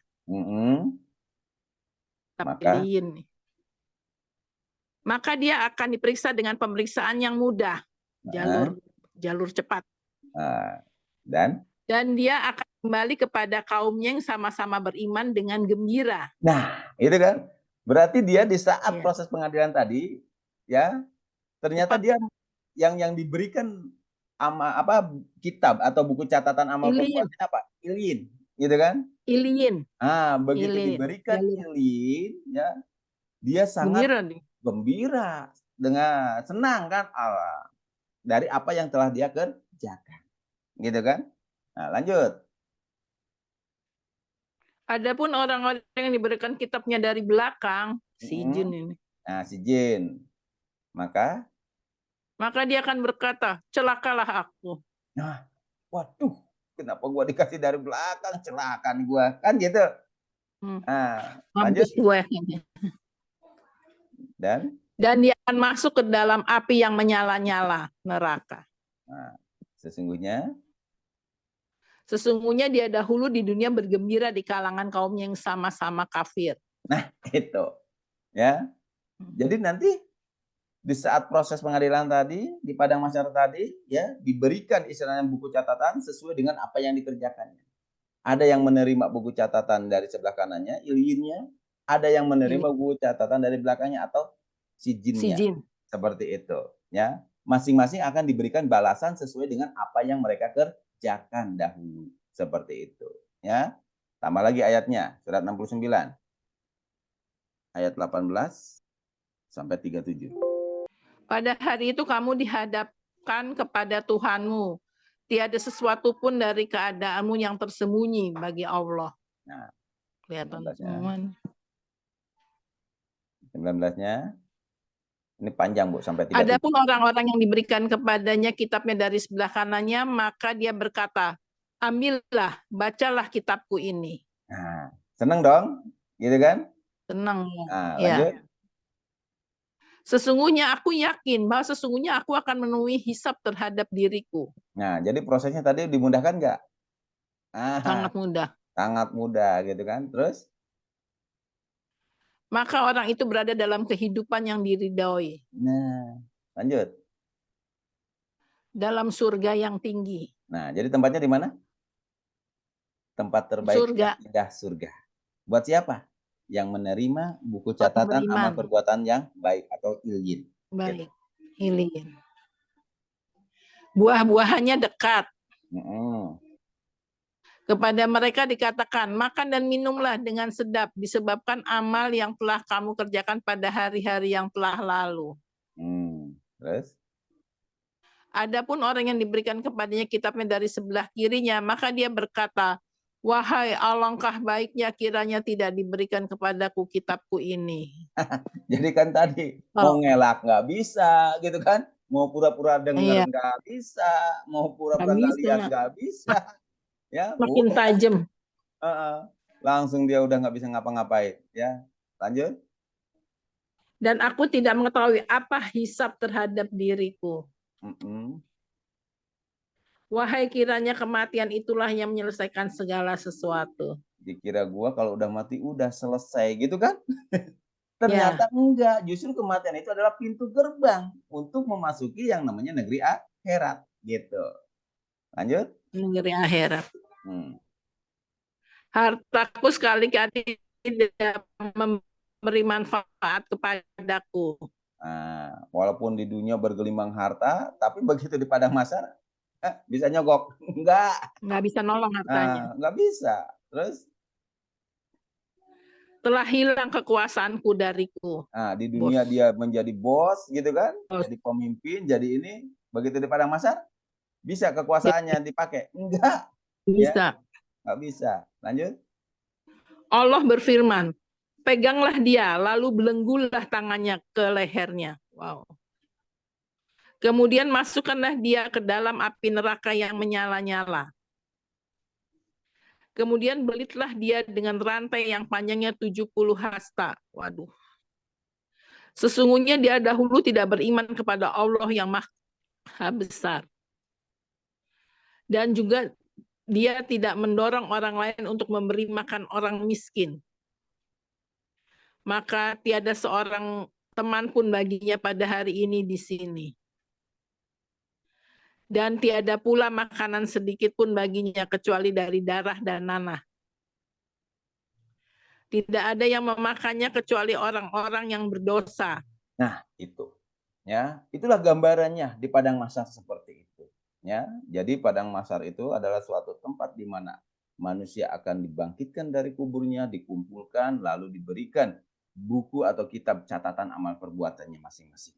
Ya, dan bagi yang menerima buku catatan dari sebelah kanannya, dia sangat riang, gembira, ya, dan dia akan memasuki tempat terindah surga. Dan sebaliknya yang menerima buku catatan dari belakang atau dari sebelah kirinya, dia akan menderita, ya, atau dia akan ditempatkan di tempat yang hina, yaitu neraka. Nah, jadi setelah proses pengadilan tadi, ya, nah makanya di sini kita akan memasuki yang namanya negeri akhirat, ya. Jadi negeri yang abadi, yang kekal abadi, yang hidup abadi manusia di sana. Gitu. Nah, makanya di surat 82 ayat 17 sampai 19. Bismillahirrahmanirrahim. Tahukah kamu apakah hari pembalasan itu? Sekali lagi. Sekali lagi, tahukah kamu apakah hari pembalasan itu? Yaitu? Yaitu hari ketika seseorang tidak berdaya sedikit pun untuk menolong orang lain, dan segala urusan pada hari itu dalam kekuasaan Allah. Nah, mulai nih setelah mengalami proses pengadilan padang mahsyar, kita akan istilahnya di sini mendapatkan balasan dari apa yang kita perbuat, gitu kan? Nah, jadi semua akan mendapatkan balasan masing-masing. Surat 36 ayat 54. Bismillahirrahmanirrahim. Maka pada hari itu seseorang tidak akan dirugikan sedikit pun dan kamu tidak dibalasi kecuali dengan apa yang telah kamu kerjakan. Nah, gitu kan? Nah, makanya manusia akan mendapatkan balasan sesuai dengan apa yang dikerjakannya.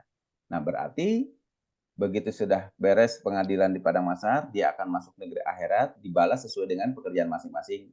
Nah, mereka akan dibalas atau dibangkitkan di negeri akhirat, ya, seperti apa? Kan gitu, ya. Sesuai dengan yang dikerjakannya masing-masing tadi, ya. Nah, gambarannya seperti apa?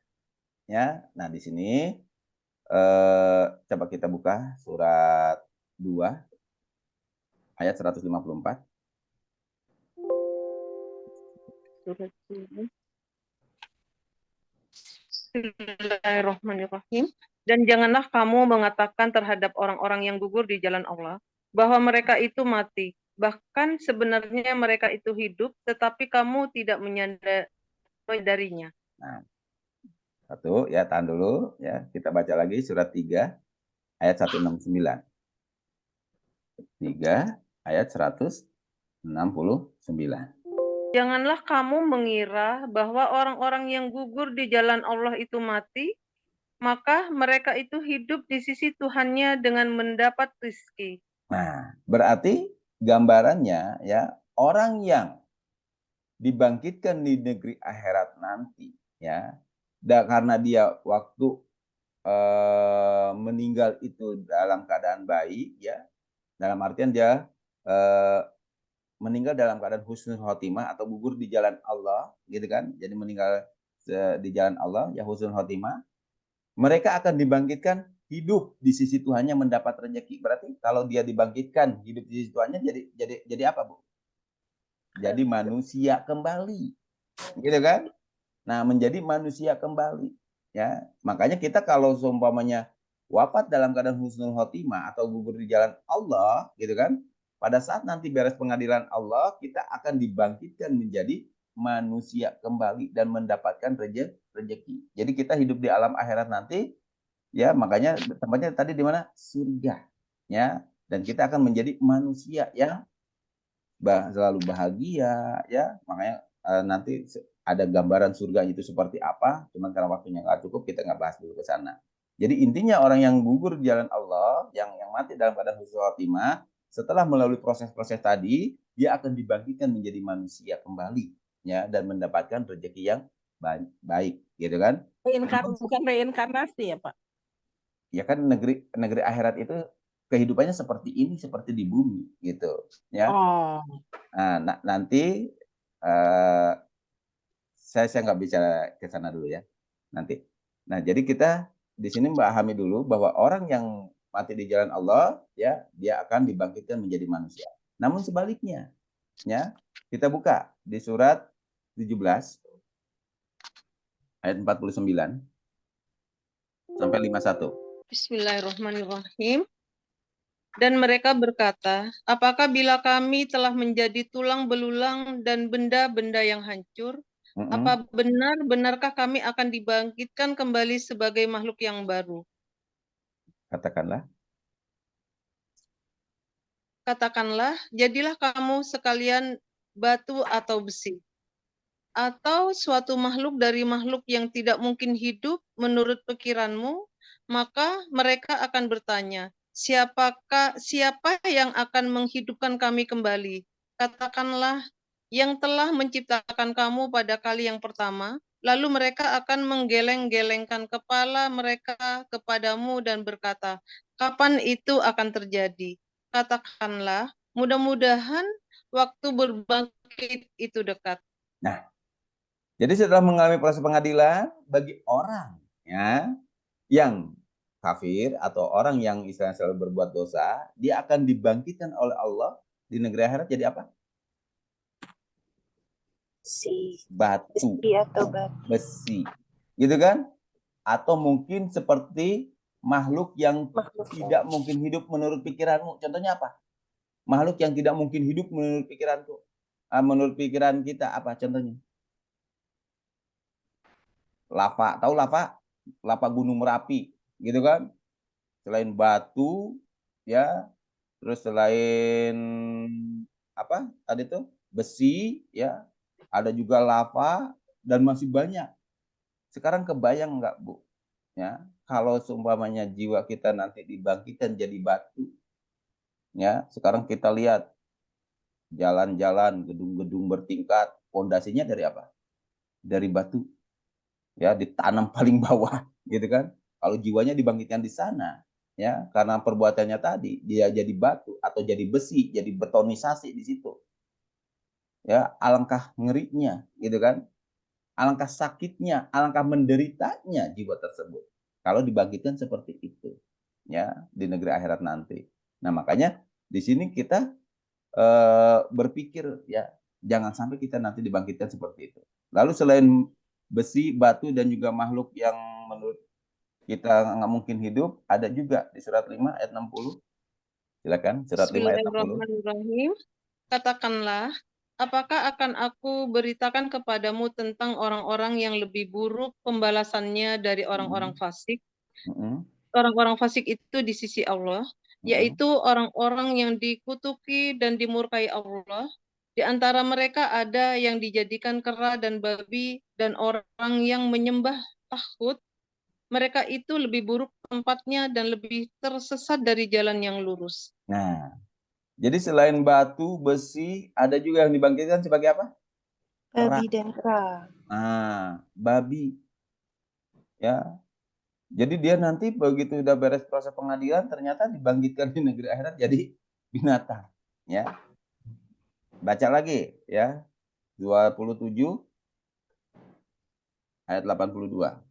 Bismillahirrahmanirrahim. Dan apabila perkataan telah jatuh atas mereka, kami keluarkan sejenis binatang melata dari bumi yang akan mengatakan kepada mereka bahwa sesungguhnya manusia dahulu tidak yakin pada ayat-ayat kami. Nah, jadi setelah perkataan telah jatuh atas mereka, berarti vonis sudah jatuh.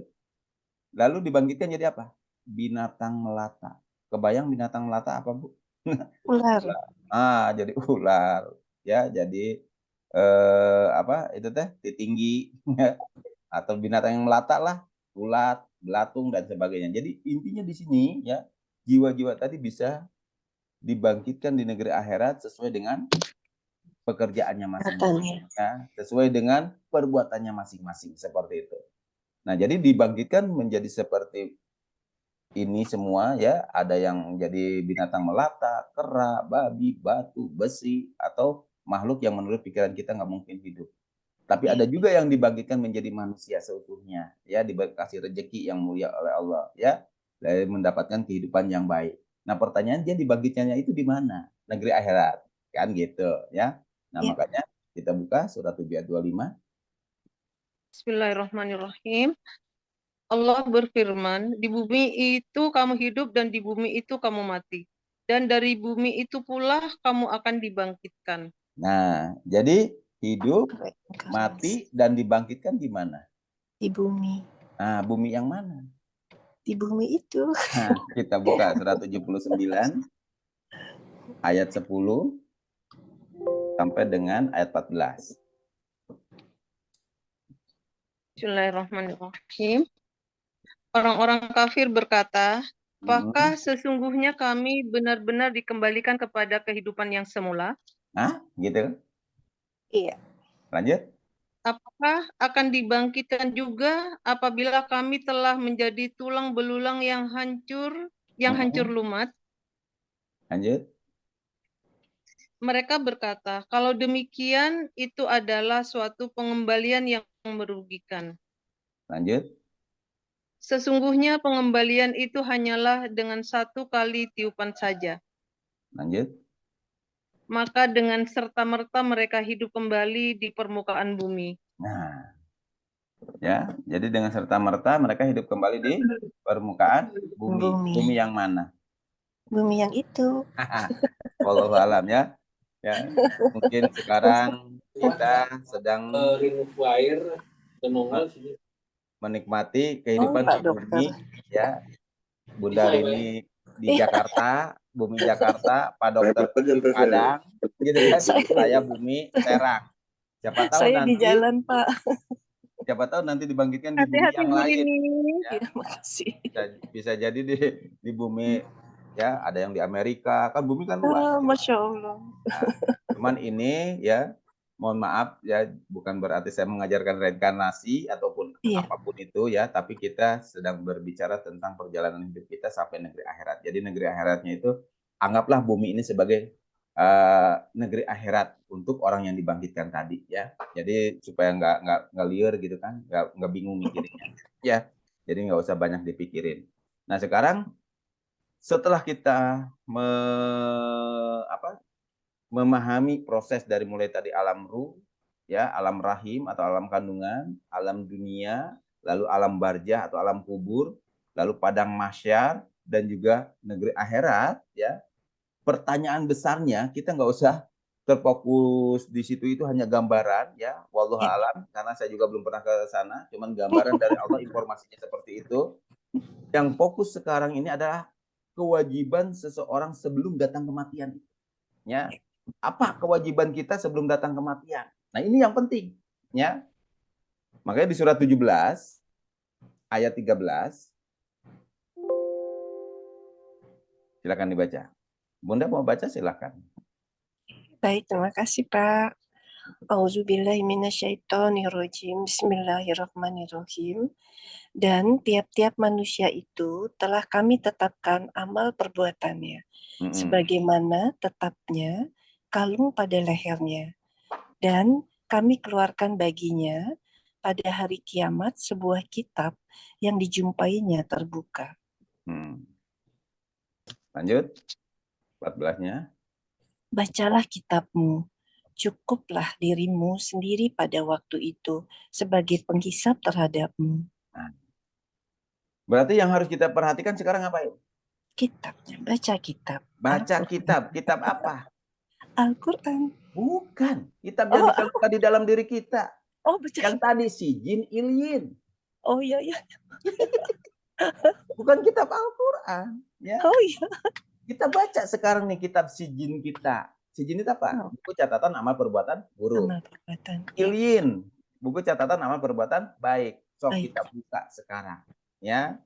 Kita buka sekarang, ya, kitab-kitab itu. Ya. Jadi jangan sampai kita selama ini ya terlena, gitu kan? Biasa kita hanya membuka kitab-kitab yang spiritual aja, tapi sekarang coba kita introspeksi, intinya gitu kan. Membuka kitab Sijin kita, Ilyin kita, baca oleh kita. Karena mohon maaf, perbuatan kita yang tahu siapa? Diri kita. Diri kita. Ya, diri kita yang tahu. Jadi kalau kita mau istilahnya berdusta, berbohong, yang orang lain nggak tahu, tapi diri kita dan Allah tahu nggak? Iya. Kita baca kitab yang itu, gitu ya. Makanya di surat 59 ayat 18, silakan. 59 ayat 18. Auzubillahi minasyaitonirrajim. Bismillahirrahmanirrahim. Hai orang-orang yang beriman, bertakwalah kepada Allah dan hendaklah setiap diri memperhatikan apa yang telah diperbuatnya untuk hari esok atau akhirat. Yang penting ini kita baca kitab kita, gitu. Lanjut. Dan bertakwalah kepada Allah. Sesungguhnya Allah Maha mengetahui apa yang kamu kerjakan. Nah, berarti sekarang yang harus kita siapkan setelah kita mendapatkan gambaran perjalanan hidup kita dari mulai alam ruh sampai dengan negeri akhirat, yang harus kita siapkan sekarang apa? Baca kitab yang pertama, ya. Setelah itu apa? Introspeksi diri. Ya.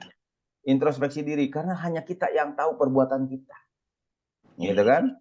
Nah, setelah kita baca kitab dengan mengintrospeksi diri, kira-kira kita ingin dihapus dosa-dosa kita atau ingin tetap ditambah dosa-dosanya? Kan gitu. Iya. Nah, makanya di sini Allah ingatkan kepada kita, ya, surat 63 ayat 10. Auzubillahi minasyaitonirrajim. Bismillahirrahmanirrahim. Dan belanjakanlah sebagian dari apa yang telah kami berikan kepadamu sebelum datang kematian kepada salah seorang di antara kamu. Lalu ia berkata, ya Tuhanku, mengapa engkau tidak menangguhkan kematianku sampai waktu yang dekat, yang menyebabkan aku dapat bersedekah dan aku termasuk orang-orang yang soleh? Nah, itu ya. Jadi yang harus kita perhatikan setelah kita baca kitab Sijin dan Ilyin kita, apa yang harus kita persiapkan? Ya. Apa yang harus kita persiapkan? Allah kasih tahu kepada kita, sebelum datang kepada kita kematian, suruh ngapain? Bersedekah. Kenapa sedekah? Ya, kita buka surat 2 ayat 271. Bismillahirrahmanirrahim. Jika kamu menampakkan sedekahmu, maka itu adalah baik sekali. Dan jika kamu menyembunyikannya dan kamu berikan kepada orang-orang kafir, maka menyembunyikan itu lebih baik bagimu. Dan Allah akan hapuskan dari kamu sebagian kesalahanmu, dan Allah mengetahui apa yang kamu kerjakan. Nah, jadi kenapa Allah perintahkan kita bersedekah? Karena sedekah itulah yang bisa menghapuskan dosa kita. Ya. Nah, makanya dengan sedekah menghapuskan dosa kita, gitu kan? Nah, bagi orang yang rajin menafkahkan hartanya di jalan Allah, ini janji Allah, surat 92, ayat 17 sampai 18. Bismillahirrahmanirrahim. Dan kelak akan dijauhkan orang yang paling takwa dari neraka itu. Siapa dia? Yaitu yang menafkahkan hartanya di jalan Allah untuk membersihkannya. Nah, jadi orang yang rajin menafkahkan harta di jalan Allah, ternyata dia sedang rajin membersihkan jiwanya. Ya. Nah, makanya tadi Allah ingatkan sebelum datang kematian, kamu bersedekah dulu. Kenapa? Karena dengan sedekah kamu akan dibersihkan oleh Allah dari segala dosa dan kesalahan. Gitu. Ya. Nah, selain bersedekah yang bisa menghapus dosa, ya. 2 ayat lagi selesai. Surat 65 ayat 5.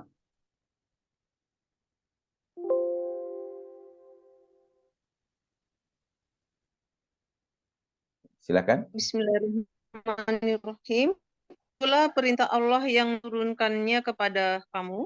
Dan barang siapa yang bertakwa kepada Allah, niscaya dia akan menghapus kesalahan-kesalahannya dan akan melipat gandakan pahala baginya. Nah, berarti selain bersedekah, ya, ada lagi yang bisa menghapus dosa dan kesalahan kita. Dengan cara apa? Jadilah orang yang bertakwa. Ya, seperti apa orang yang bertakwa itu? Surat 3 ayat 133 sampai 134. Bismillahirrahmanirrahim.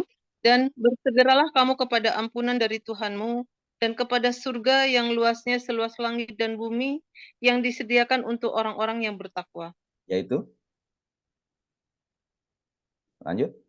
Yaitu orang-orang yang menafkahkan hartanya baik di waktu lapang maupun sempit, dan orang-orang yang menahan amarahnya dan memaafkan kesalahan orang. Allah menyukai orang-orang yang berbuat kebajikan. Nah, itulah yang bisa menghapuskan dosa kita. Selain menafkahkan harta baik lapang maupun sempit, kita harus pandai menahan amarah. Ya. Dan juga kita mau legowo memaafkan kesalahan orang lain. Dan juga kita kapan saja, di mana saja selalu berbuat kebaikan.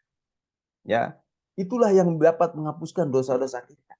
Berarti kalau kita ingin ya mendapatkan perjalanan hidup yang baik mulai dari alam ruh sampai negeri akhirat nanti, saat inilah ya proses penyempurnaan jiwa kita di dunia.